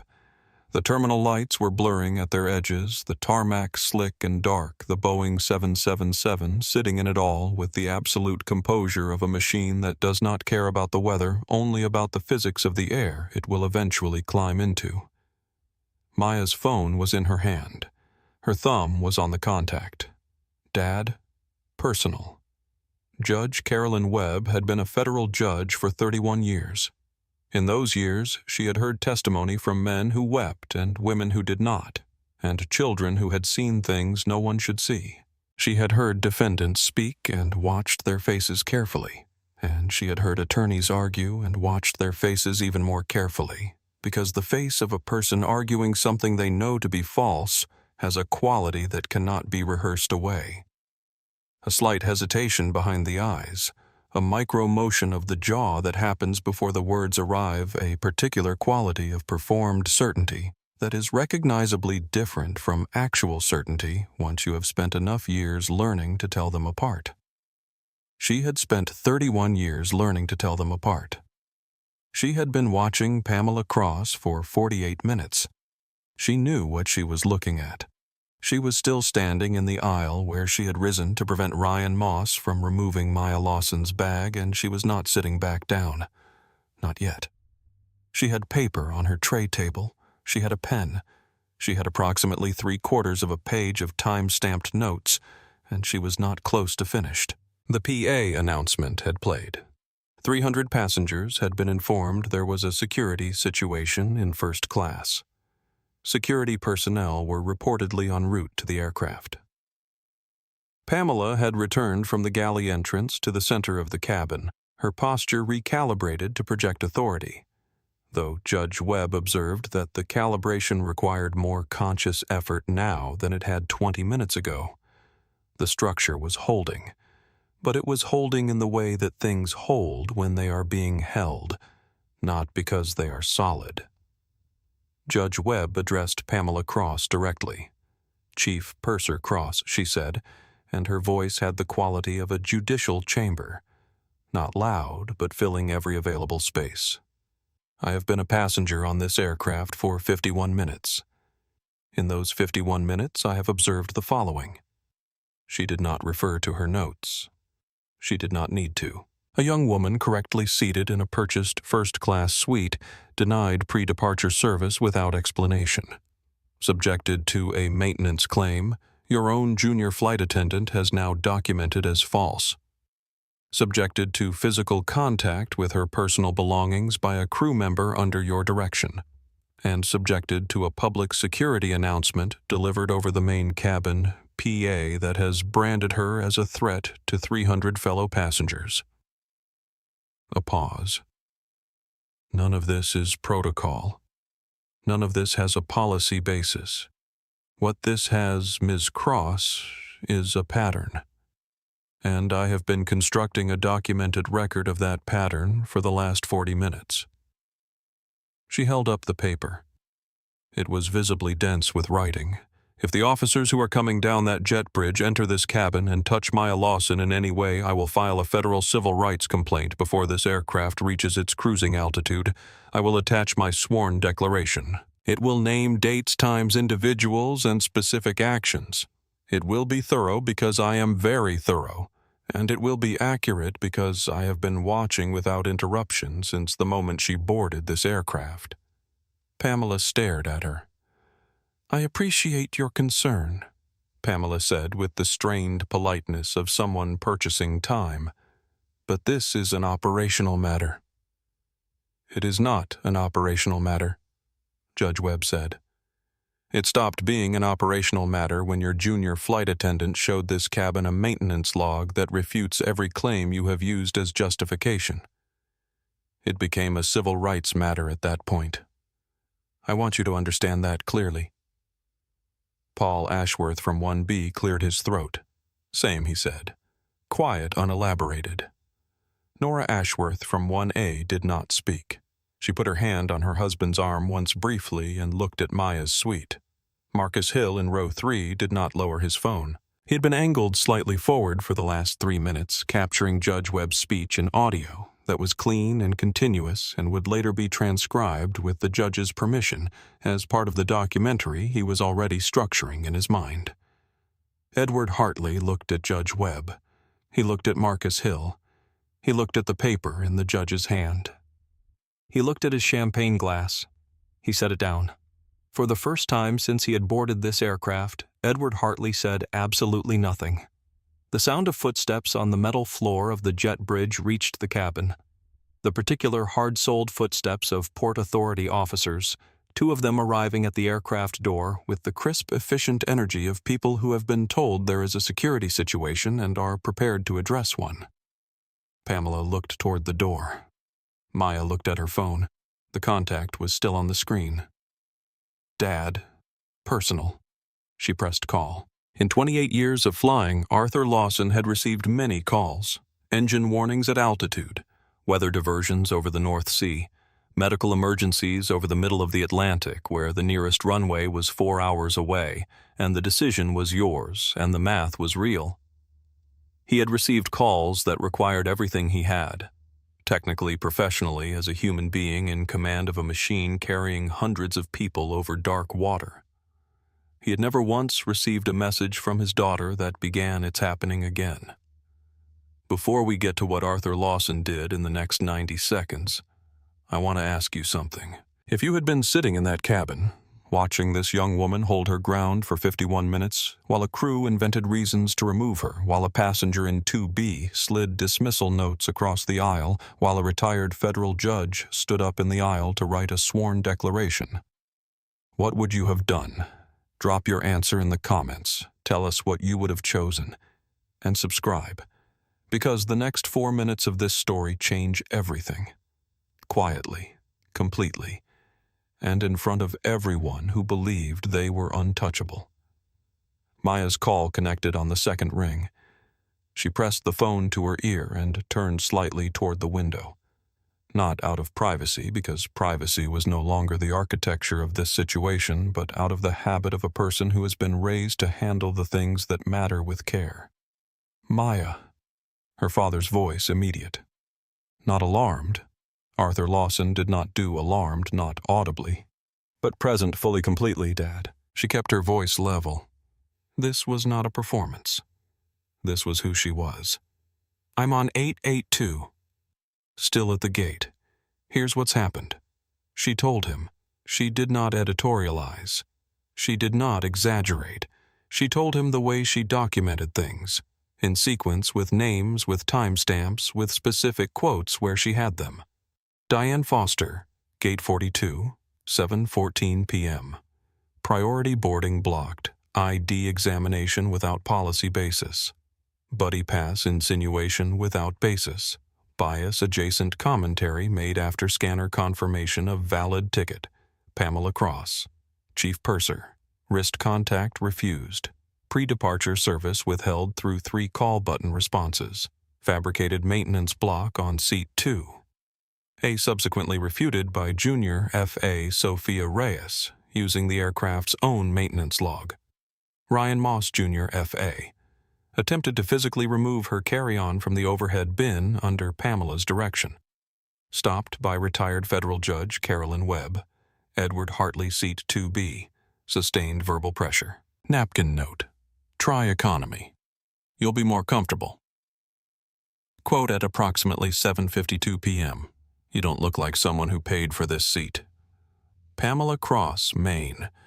PA announcement to full aircraft at approximately 8:01 p.m., declaring a security situation in Global First. Port Authority officers now en route. Junior. F.A. Sophia Reyes confirmed no maintenance flag exists, showed maintenance log to cabin is currently standing beside my suite. Retired federal judge Carolyn Webb has been constructing a written declaration since approximately 7:40 p.m. and has indicated she will file a federal civil rights complaint. Passenger in row 3 has had audio running since the gate. I am in seat 2A. I have not raised my voice. I am not moving. Silence on the line. Not long. 3 seconds, maybe 4. The specific silence of a man absorbing information with precision. Stay exactly where you are, Arthur said. I know. Don't move for anything. I know, Dad. A pause. When he spoke again, his voice had the temperature of something very cold and very controlled. "I'm in my office. Give me 60 seconds." The call ended. Maya lowered the phone to her lap. She looked at the contact. Dad. Personal. Still visible on the screen. She looked out the window. The rain was steady now, the tarmac gleaming under the gate lights, the Boeing 777 sitting in it with the absolute mechanical patience of an aircraft that has crossed the Atlantic 600 times and will cross it 600 more. Sophia was still standing beside her suite. "Who did you call?" Sophia asked. She kept her voice quiet. "My father," Maya said. Sophia looked at her. "Who is your father?" Maya almost smiled.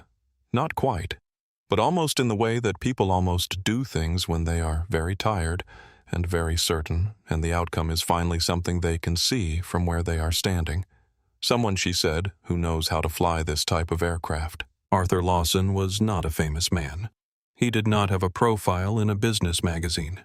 He had never been photographed at a gala or quoted in a trade publication or awarded an honorary degree by a university looking for a distinguished name.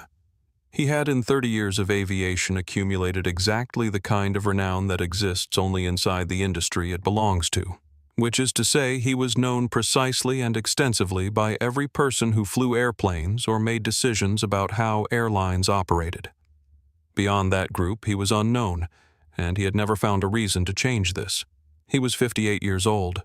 He was the executive vice president of flight operations for Atlantic Global Airways, which meant that he oversaw every pilot, every purser protocol, every operational standard, every safety procedure, and every crew conduct policy across a fleet of 420 aircraft operating on 6 continents. He had approximately 12,000 people who reported to him through a chain of command he had spent 15 years building into an architecture that was clear, accountable, and unambiguous about what it expected and what it would not tolerate.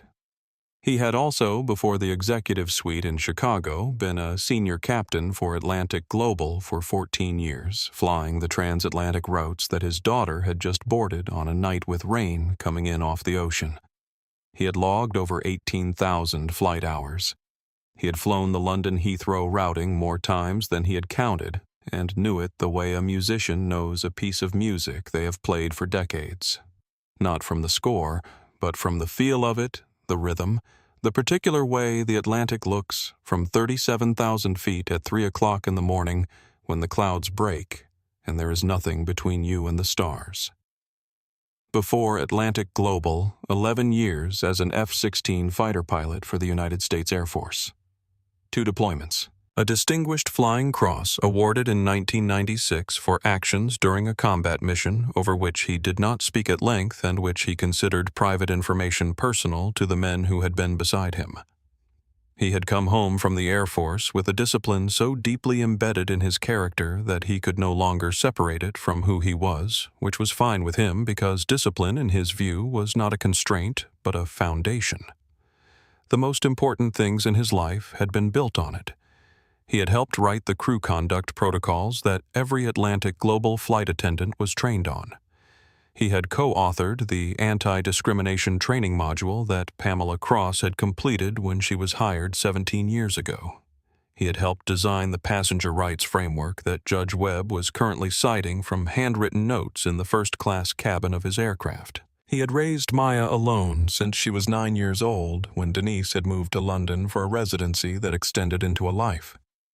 He had raised her in hotels and airport lounges and crew briefings in cities across the world, and he had raised her on specific practical principles that he considered non-negotiable. Document everything. Know your rights. Be the last person in any room to lose your composure. And the most important one, the one he returned to most often because it was the most true and the hardest. The goal is never to win the argument. The goal is to make sure the argument cannot be pretended away. He had taught her this because he had lived it. Because he had been Maya 40 years ago. Not in an airplane in other rooms, other corridors, other spaces that had decided before he arrived who he was allowed to be. He knew the specific weariness of it. He knew the specific daily decision it required, to absorb or to fight, and the calculation between them and the cost of each. He had spent 30 years building the kind of professional life that meant he could walk into any room in his industry and be who he was without apology or negotiation. He had wanted Maya to be able to do the same thing without needing 30 years to get there. At 8:04 p.m. Central Standard Time in his office on the 43rd floor of the Atlantic Global Airways corporate headquarters in Chicago, Arthur Lawson read his daughter's message for the second time. Not because he had not understood it the first time, because the second reading told him something the first one did not. Which particular combination of events in which sequence delivered by which people in which positions had produced the specific documented record now sitting in his daughter's phone at a gate at JFK. He read the PA announcement detail again. Main cabin PA, security situation, all passengers on the aircraft. He placed his phone on the desk. He picked up the direct operations line. His voice when he spoke to the duty officer had the temperature of something very still and very definite. It was the voice of a man who has already decided what is going to happen and is now communicating the decision to the people who will implement it. Get me the current captain on Flight 882, London, right now. Captain James Ortega had been flying for 26 years. He was 54, a veteran of the transatlantic routes, a man who had accumulated enough hours to qualify for any type rating in the industry, and had chosen to stay on the 777 because he loved it. The size of it, the physics of it, the particular challenge of a long-haul international route, where the variables were real and the margin for error was the thing you planned around rather than ignored. He was by every professional measurement available very good at his job. He was sitting in the left seat of the cockpit of Flight 882 at 8:06 p.m. going through the final pre-departure checklist with First Officer Dana Reeves when the secure ACARS data link chimed an alert notification. He glanced at it. Unusual.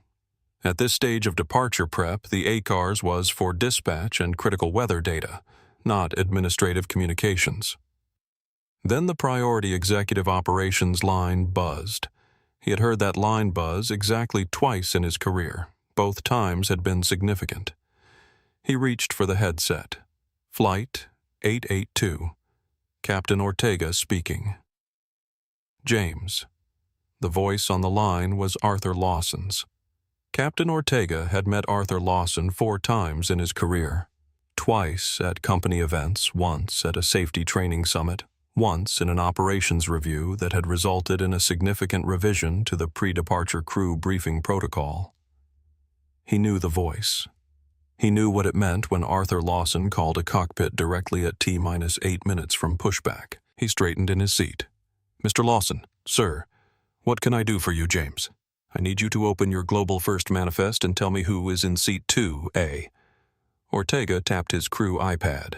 The manifest populated. He scrolled to Global First. Lawson Maya. He read the name and paused. Sir, is that... That is my daughter. Arthur's voice was conversational. Conversational in the specific way that very controlled things are conversational. The surface is calm, the depth is not.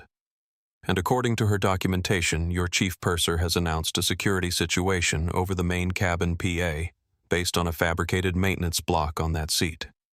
Your gate agent coordinated the situation from the ground. A passenger in 2B has been verbally abusive and left a written note. Your junior flight attendant attempted to physically remove her carry-on bag. Security officers are currently en route to the aircraft to remove a fully confirmed, fully ticketed, full-fare first-class passenger based on her appearance. Captain Ortega did not move. He looked at the cockpit window at the terminal lights beyond it, at the dark shape of the jet bridge extending from the gate. I wasn't informed of any situation in the cabin, he said. I know you weren't, Arthur said. That's not on you. What's on you is what happens in the next 5 minutes. A pause. James, I need you to step out of that cockpit. I need you to go into that cabin. I need you to confirm my daughter's seat on the record in front of every passenger in Global First. And then, I need you to suspend Pamela Cross and coordinate the removal of Diane Foster at the gate." "Yes, sir. I need it done publicly, James." Arthur's voice remained completely even.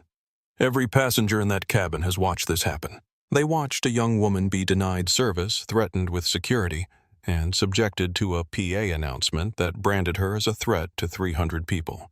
They deserve to see the consequence delivered in front of them, not in a back office. Right there. Understood. And James, the final thing, quiet, carrying everything. The passenger in row 3 has had audio running since the gate. The retired federal judge in 1A has a written declaration. Whatever happens in the next 5 minutes will be documented regardless.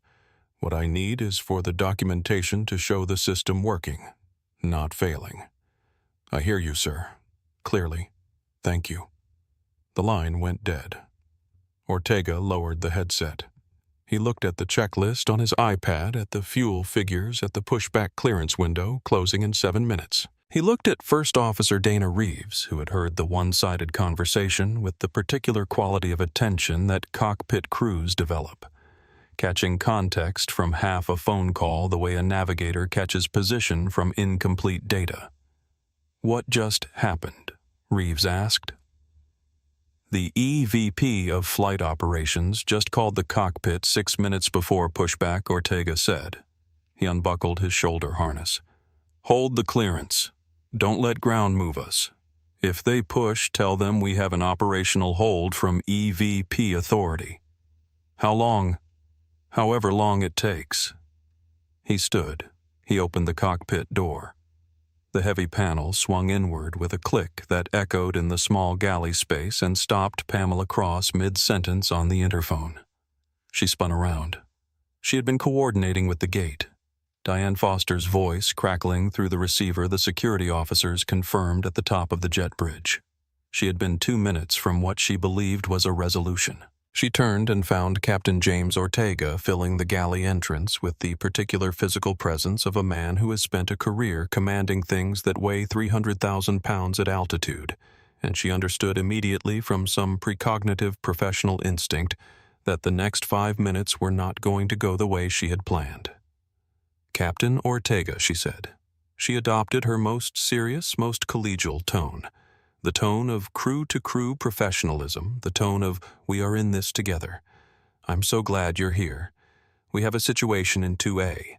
A passenger is refusing a crew directive. She's becoming combative. I've arranged for security. Give me your tablet and your radio." A beat. "Captain, I need the tablet for." "Now, Ms. Cross." The sharpness of it had no elevation. It was not loud. It was the tone of an instruction that has already considered its options and has no further use for negotiation. Pamela unclipped the radio from her hip. She handed over the iPad. Her hands were completely steady because she was 17 years of professionalism, and 17 years of professionalism did not allow for visible trembling. Ortega walked past her through the galley and into the Global First cabin. The ambient lighting of the Global First cabin was the same soft purple it had been since boarding began. The leather seats, the privacy partitions, the warm touchscreens. None of it had changed. But the air in the cabin had the quality of air in a room where the pressure has been building for a long time and the window has just been opened. Every head in the cabin turned toward Captain Ortega as he walked in from the galley. He walked with the deliberate, unrushed pace of someone who has made a decision and is now implementing it without spectacle. He passed the forward galley entrance. He passed the Ashworths, who sat very still. He passed Judge Webb, still standing in the aisle with her paper and pen, who watched him approach with the expression of someone who has been waiting for the correct thing to happen and is now watching it happen. He stopped in front of Suite 2A. Maya Lawson sat exactly as she had sat for the past 58 minutes. Back straight, hands in her lap phone on the armrest, face composed with the absolute deliberate composure of someone who has been holding a position and has held it without compromise. She looked up at him with the steady attention of a person who has been waiting for something real to happen and is assessing whether this is it. He looked at her.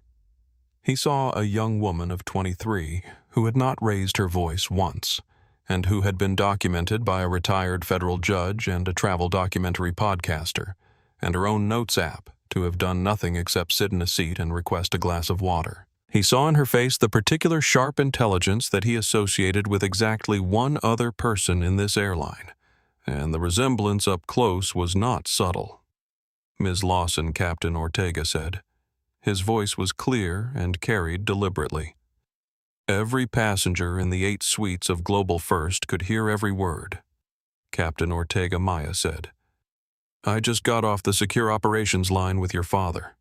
He let that sentence sit for exactly the moment it needed to sit. "He sends his regards, and he has asked me to convey on behalf of Atlantic Global Airways his personal apology for the treatment you have received on this aircraft tonight." The silence that followed was total.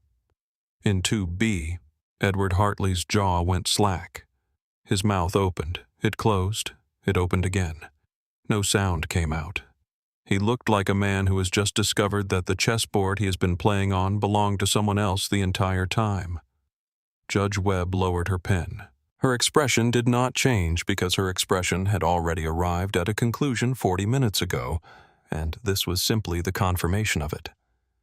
The Ashworths both looked at each other with the kind of look that passes between people who have been married long enough to conduct entire conversations without speaking. Marcus Hill in row 3 lowered his phone slightly, not to stop recording, to reframe the shot. He moved it to a better angle, capturing the Captain Maya's suite, the frozen tableau of Edward Hartley across the aisle. Pamela Cross had followed Ortega from the galley entrance to a position at the periphery of the cabin.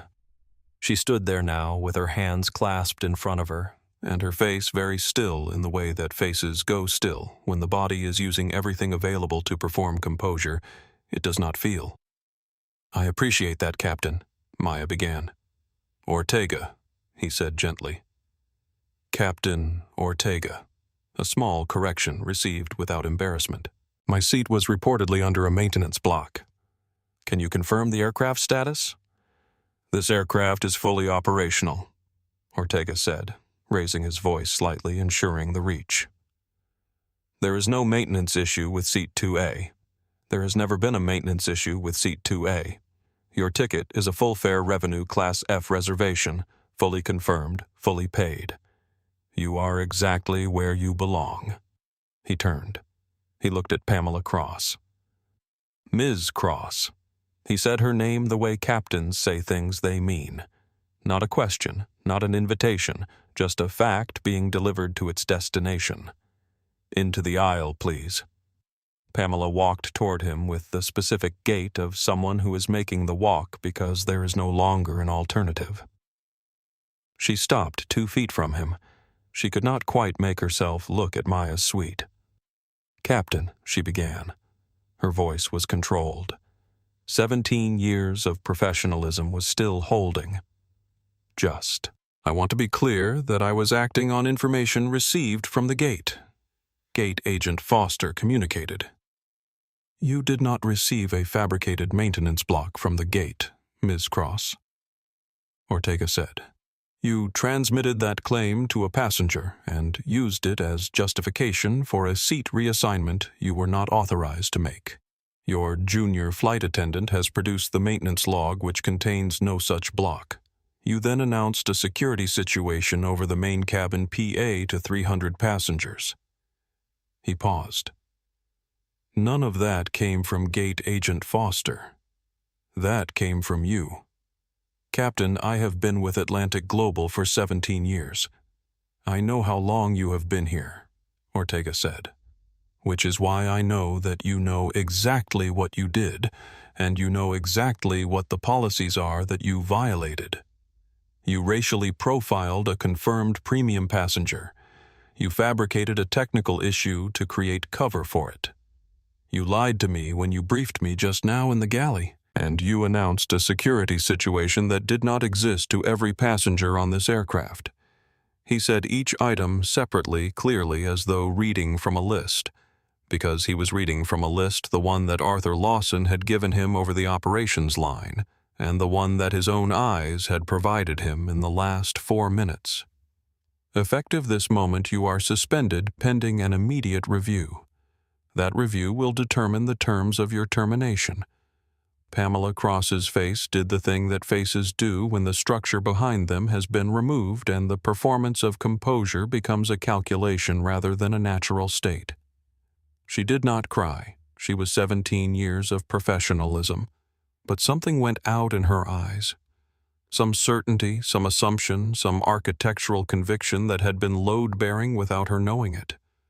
"The flight will be understaffed," she said. Her voice had thinned. "We'll be short a chief purser on a transatlantic. Ms. Reyes will act as chief purser for the flight," Ortega said. He looked at Sophia, who was still standing beside Suite 2A with the maintenance log on her tablet and her chin level and her jaw set. He addressed her directly. "Ms. Reyes, you have the cabin." Sophia met his eyes. "Yes, Captain." Ryan Moss, standing at the edge of the galley curtain with his notebook in his hand, watched Sophia accept the role and looked at the page he had been writing on. He looked at Pamela. Mr. Moss Ortega said, "You will be the subject of a separate review for your attempt to physically remove a passenger's belongings under instruction. You will cooperate fully with that review." Ryan said nothing. He nodded once. He looked at the floor. Pamela Cross began moving toward the forward overhead bin where her personal bag was stored. The motion, the beginning of the retrieval of personal items, the universal gesture of departure under duress, was visible to every passenger in the cabin. No one called after her. No one moved toward her. The cabin simply watched in the particular silence of people witnessing something that needed to be witnessed. Sophia stepped forward as Pamela moved toward the bin. She walked to Captain Ortega and held out her crew tablet. The screen facing him, the maintenance log still displayed in clear font, the seat status unmistakable. "I pulled this at 7:40 p.m., she said. "Before the fabricated claim was made in the cabin. Seat 2A was clear. No flags, no blocks. I should have come forward sooner." She did not make excuses for the 40 minutes. She simply stated the fact of them. "I'm sorry I didn't." Ortega looked at the screen.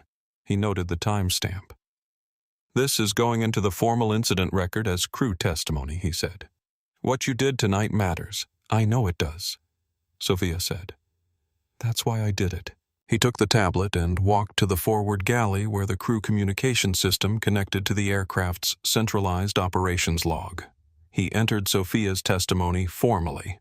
Timestamp, badge number, seat status, at the time of her review, her sworn statement that no maintenance issue existed at any point during the boarding process. It took 4 minutes. When he finished, the record existed in a place that could not be revised, amended, or removed without leaving its own mark. He picked up the PA handset. He pressed the button for the main cabin PA. The same channel Pamela had used 12 minutes ago to tell 300 passengers there was a security situation in first class. "Ladies and gentlemen, this is Captain Ortega. Good evening." His voice was the kind of calm that comes from meaning it rather than performing it. "I want to address a communication made earlier in this flight regarding a security situation in our global first cabin. That announcement was made in error. There is no security situation. There has been no security incident of any kind. The passenger in seat 2A is a confirmed full-fare revenue ticket holder whose seat assignment is fully valid and secure." He paused. "Atlantic Global Airways is committed to the dignity of every passenger on every flight. We apologize for any distress caused by the earlier announcement. Thank you for your patience. We will be pushing back shortly." 300 people on Flight 882 had just received a public correction. 300 people had just heard over the main cabin PA that the young woman in Global First who had been branded a security situation was exactly where she was supposed to be. He set the PA down and walked to the aircraft's external gate speaker. He pressed the button. "Gate Agent Diane Foster, This is Captain Ortega on Flight 882. Please report to the jet bridge immediately." The words carried through the speaker into the terminal at Gate 42. In the boarding area, Diane Foster heard her name and stood up with the satisfied confidence of someone who has arranged an outcome and is now being called to witness it. She had the security officers beside her, 2 Port Authority officers who had been coordinating with her for the last 15 minutes, who believed, based on her description, that they were walking onto an aircraft to manage a disruptive passenger. They were not. She walked down the jet bridge with that confidence and stepped through the aircraft door and looked into the face of Captain Ortega, who was standing at the threshold of the first-class cabin, and she saw Pamela Cross behind him pulling personal items from an overhead bin with the contained hollow efficiency of someone whose career has just ended. The confidence left Diane's face in a way that was audible in its absence. Not a sound, but the absence of a quality like a light going off. Captain Diane said, "I'm glad you called. The passenger in 2A. Is not the issue Ms. Foster?" Ortega looked at the 2 Port Authority officers beside her. He addressed them directly. "Thank you for your response. The situation has changed. The passenger in 2A is confirmed ticketed and has been restored to her seat. She does not require your attention." One officer exchanged a look with the other. Ms. Foster Ortega continued, "You coordinated with this aircraft's chief purser to facilitate the removal of a confirmed first-class passenger based on her appearance. You conducted an ID examination without policy basis. You made comments to a cooperating passenger that have been documented by multiple witnesses. The incident report filed with Atlantic Global Operations this evening will include your name, your badge number, and the sworn testimony of a retired federal judge, a fellow passenger with continuous audio recording since your gate encounter, and the cabin crew." Diane looked past Ortega into the first-class cabin. Her eyes found Maya Lawson in Seat 2, sitting exactly where she had been for the past hour, looking back at Diane with the quiet, total composure of someone who has not moved and did not intend to. "Your SETA badge," Ortega said. Diane's hand went to the badge clipped to her uniform. It stayed there for a moment, her fingers closing around it, feeling the 19 years of it, the weight of it, the familiar cold surface of a thing she had carried every working day for longer than some of her colleagues had been alive. She unclipped it. She placed it in Ortega's extended hand. One of the Port Authority officers took a step toward her. "Ma'am, we'll need to escort you to the non-secure side." Diane Foster looked once more into the first-class cabin. She did not speak. She walked back up the jet bridge. The officers followed. Captain Ortega turned back to the first-class cabin. He stood for a moment at the entrance looking at the 8 suites, at Judge Webb with her handwritten declaration, at the Ashworths with their quiet, settled solidarity, at Marcus Hill with his phone and his professional patience, at Sophia Reyes standing beside Suite 2A, with the authority of someone who has just earned a promotion through the specific, irreversible act of choosing the right thing under pressure. He looked at Maya Lawson. He looked at her the way he had looked at her when he first walked in, with the assessment of a man whose career had taught him to read people the way he read instruments accurately and without wishful thinking. And in her face, he saw what he had seen then: complete composure, complete clarity, and the particular kind of exhaustion that comes not from weakness, but from the sustained effort of maintaining dignity in a room designed to wear it down. He gave her a small, formal nod. It was a pilot's nod, not casual, not performative, the nod of one person in aviation to another that means I see you. I know what this cost. Well done. She held his gaze for a moment. Then she unbuckled. She stood. She was 5'6" in joggers and sneakers and an MIT hoodie, and she adjusted the hem of the hoodie without drama and stepped out of Suite 2A into the aisle. She stood where the aisle widened slightly at the midpoint of the cabin. the natural focal point, the place where the architecture of the space allowed everyone in all 8 suites a clear sight line. She did not stand at the front at the captain's position. She stood in the middle, among the passengers, not above them. "I'm going to say one thing," she said.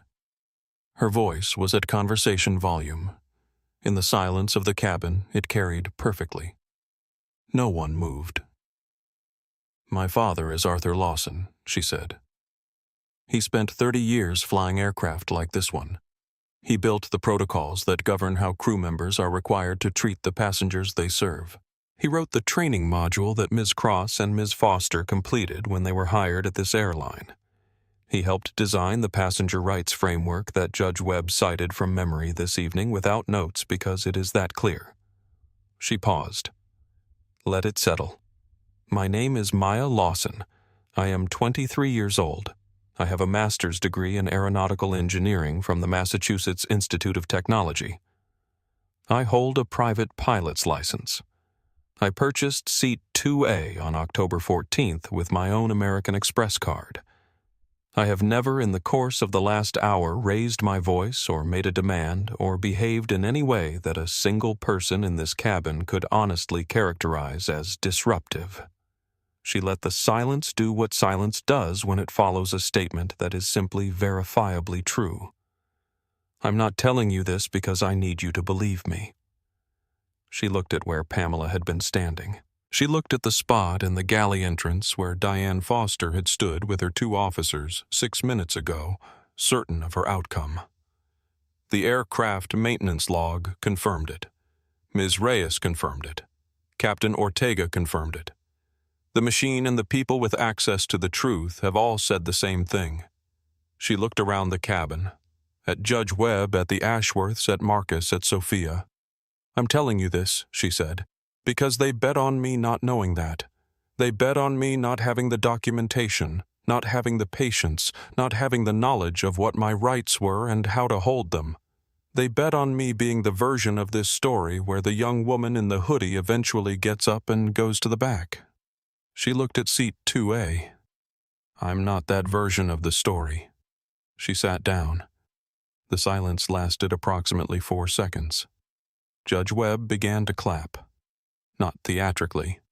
Deliberately. Twice, 3 times, the pace of someone marking a moment rather than performing approval. Paul Ashworth joined her. Then Nora. Then Marcus Hill, who set his phone on his tray table and clapped with both hands. The sound was not loud. It was not a standing ovation. It was the particular weighted applause of people who understand what they have just witnessed and want the witness to be complete. Sophia Reyes, standing at the entrance to Suite 2A, did not clap.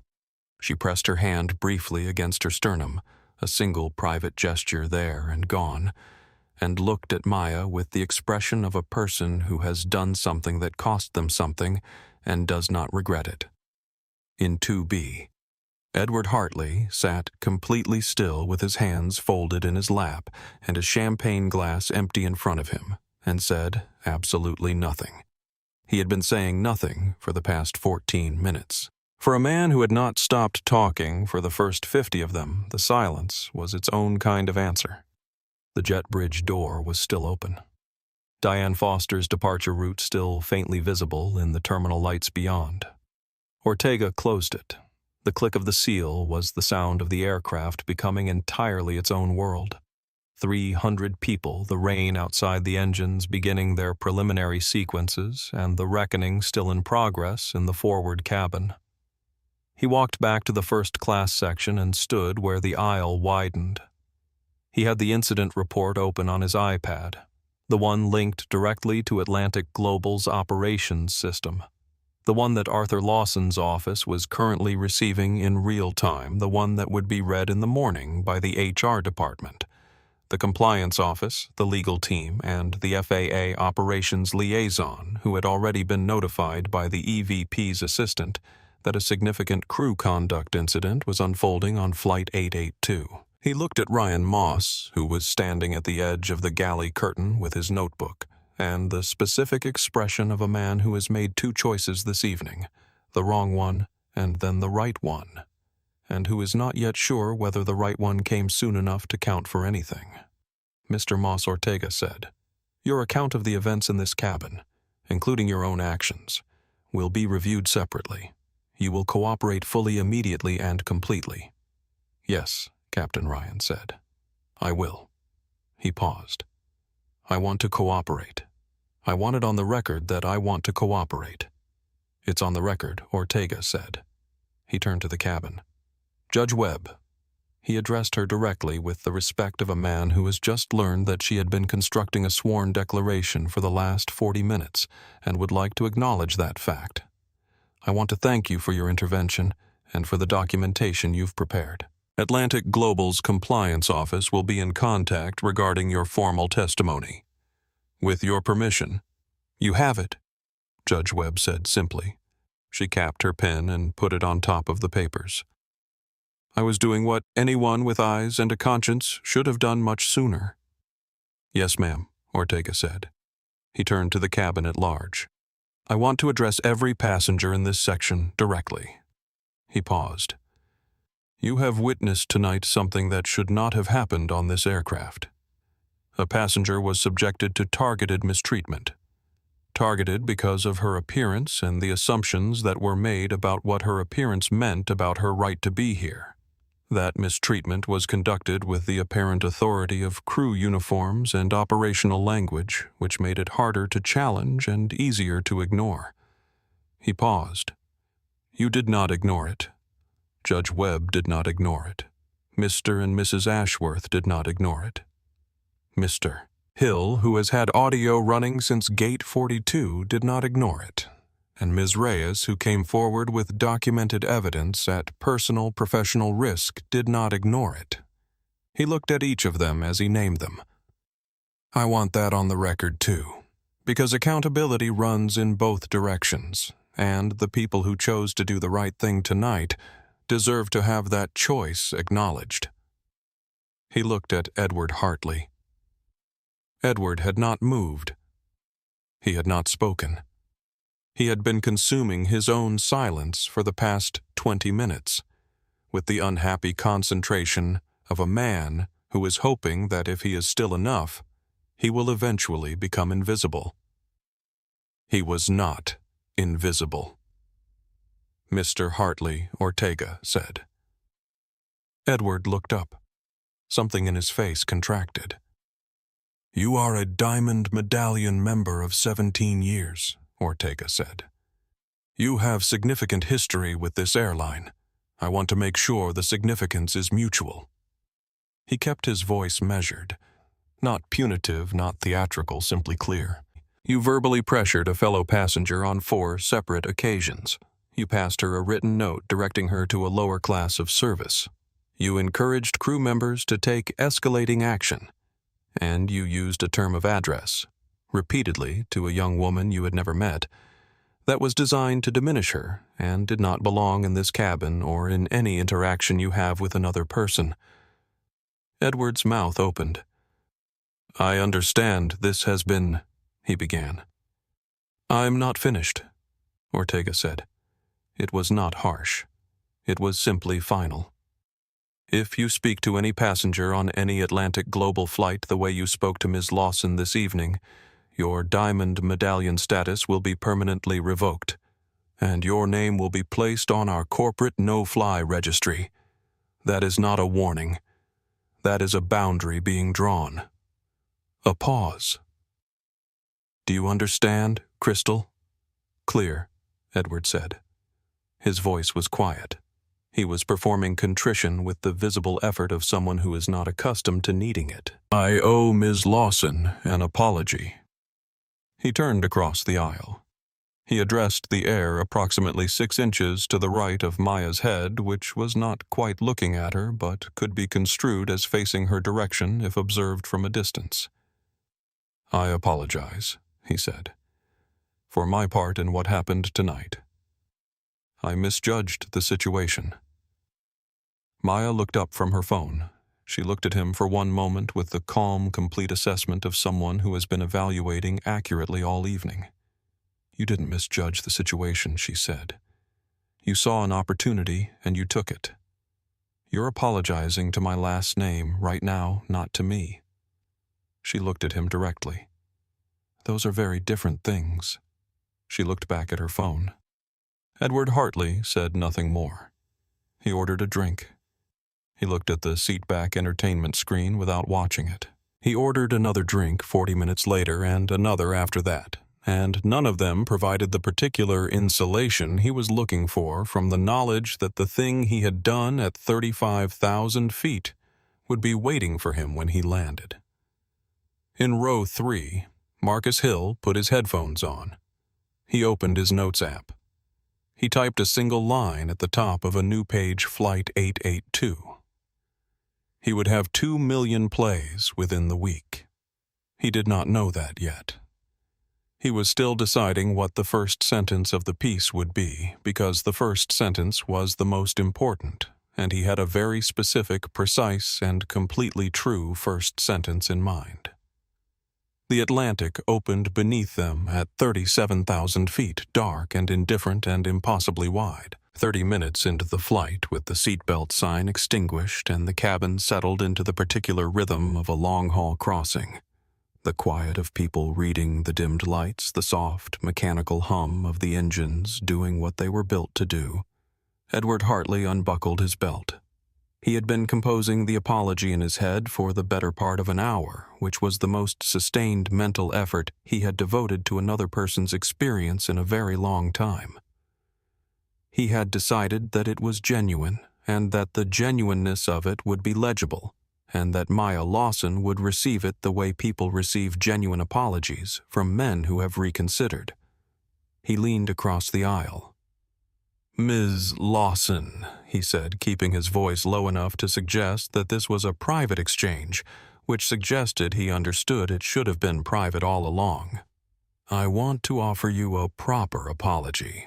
I was under significant pressure today. A major acquisition meeting in London tomorrow, a quarter that hasn't gone the way anyone planned. And I took it out on you in a way that was wrong. Genuinely wrong. You didn't deserve any of it. I'm sorry." Maya had her noise-canceling headphones on. She reached up, tapped the side of them once to pause whatever she was listening to, and turned her head. She looked at him for 3 seconds.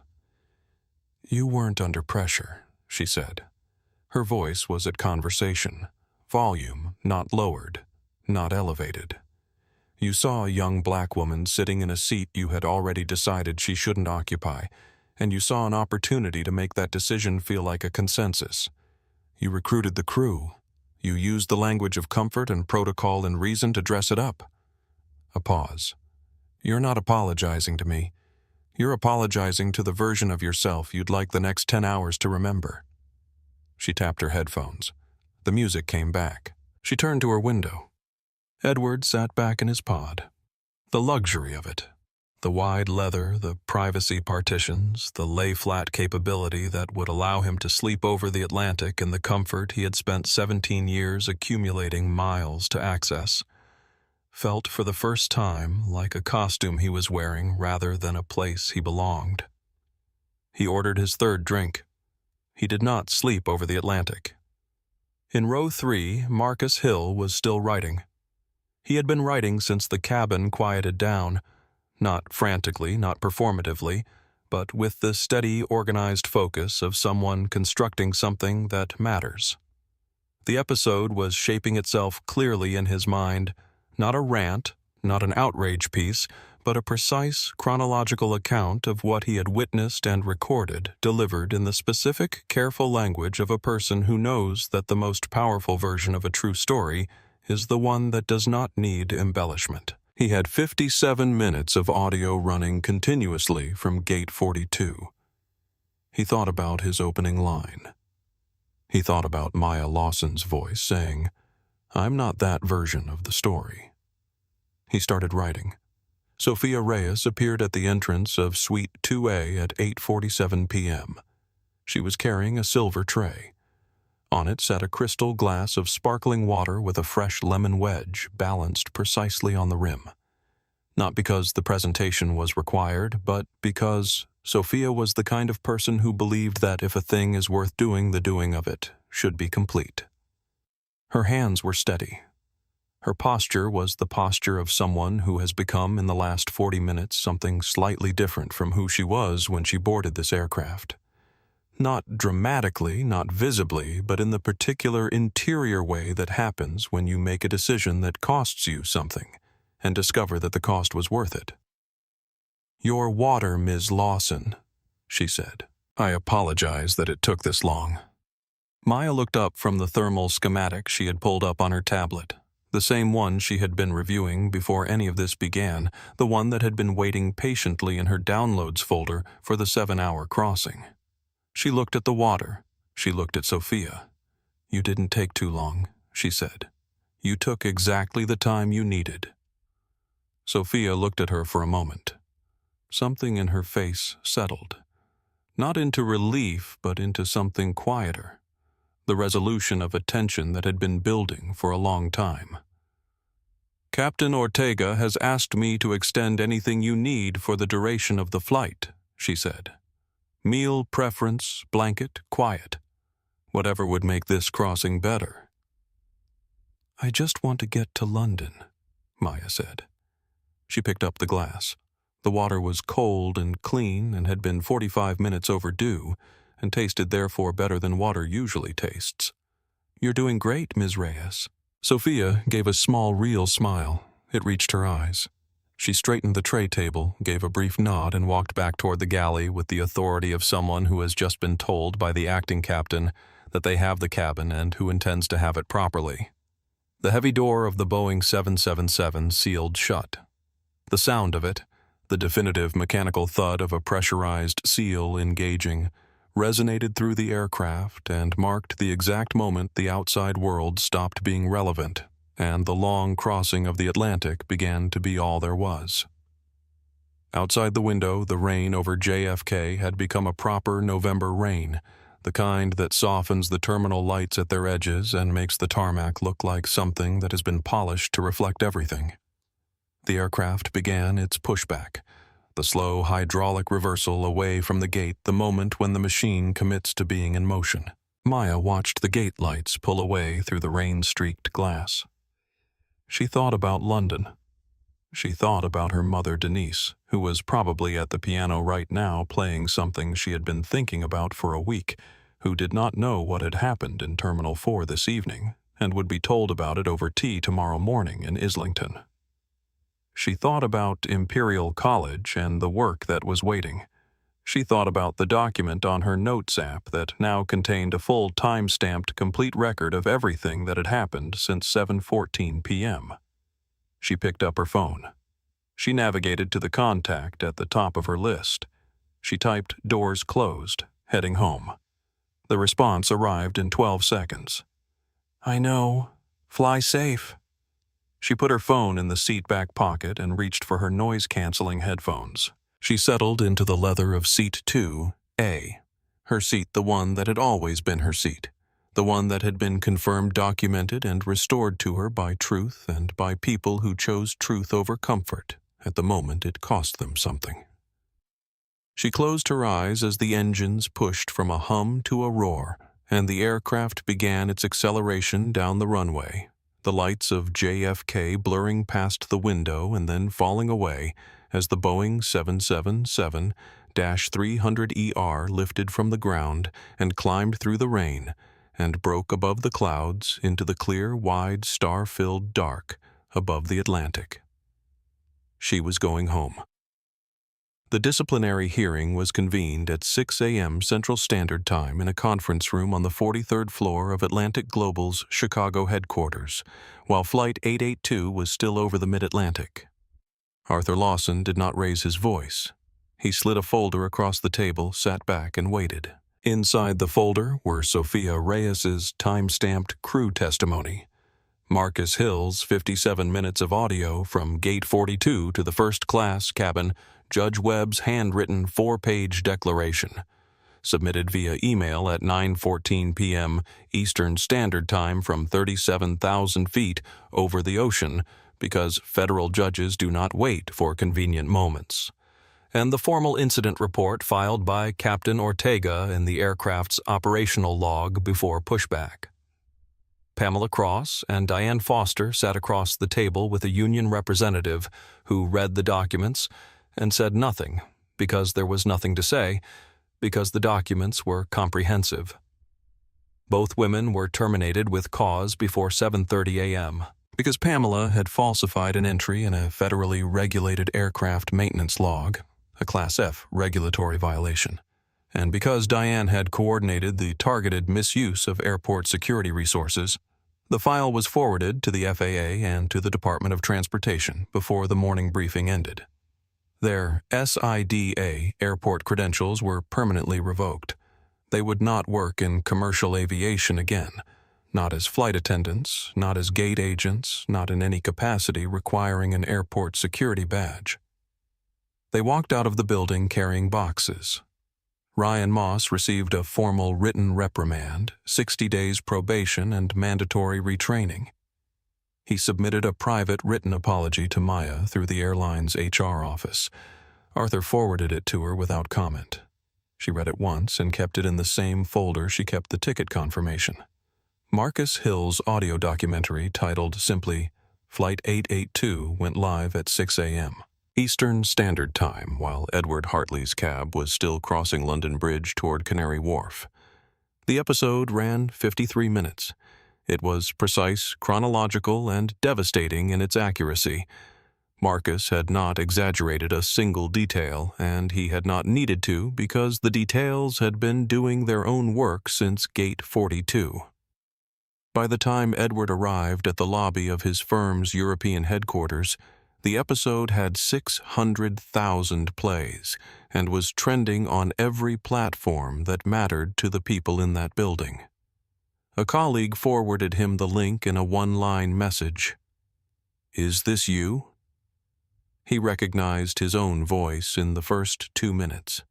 He recognized the napkin exchange. He recognized the phrase sweetheart delivered 4 times across 6 hours to a young woman he had never met and had decided on sight did not belong beside him. His company's global CEO called while he was still in the lobby.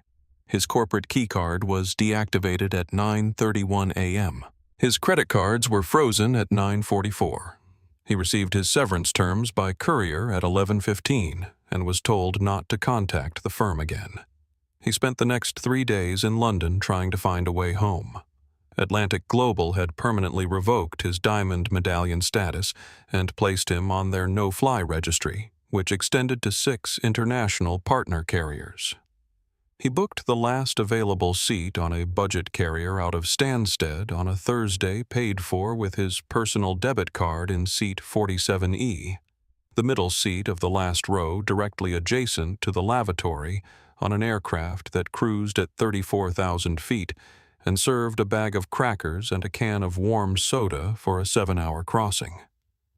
He sat between a student with leaking headphones and a man eating something pungent from a foil container, and he paid a $55 luggage surcharge to bring his briefcase aboard, which he then had to wedge under the seat in front of him, eliminating what remained of his legroom. He had 3 million lifetime miles on Atlantic Global.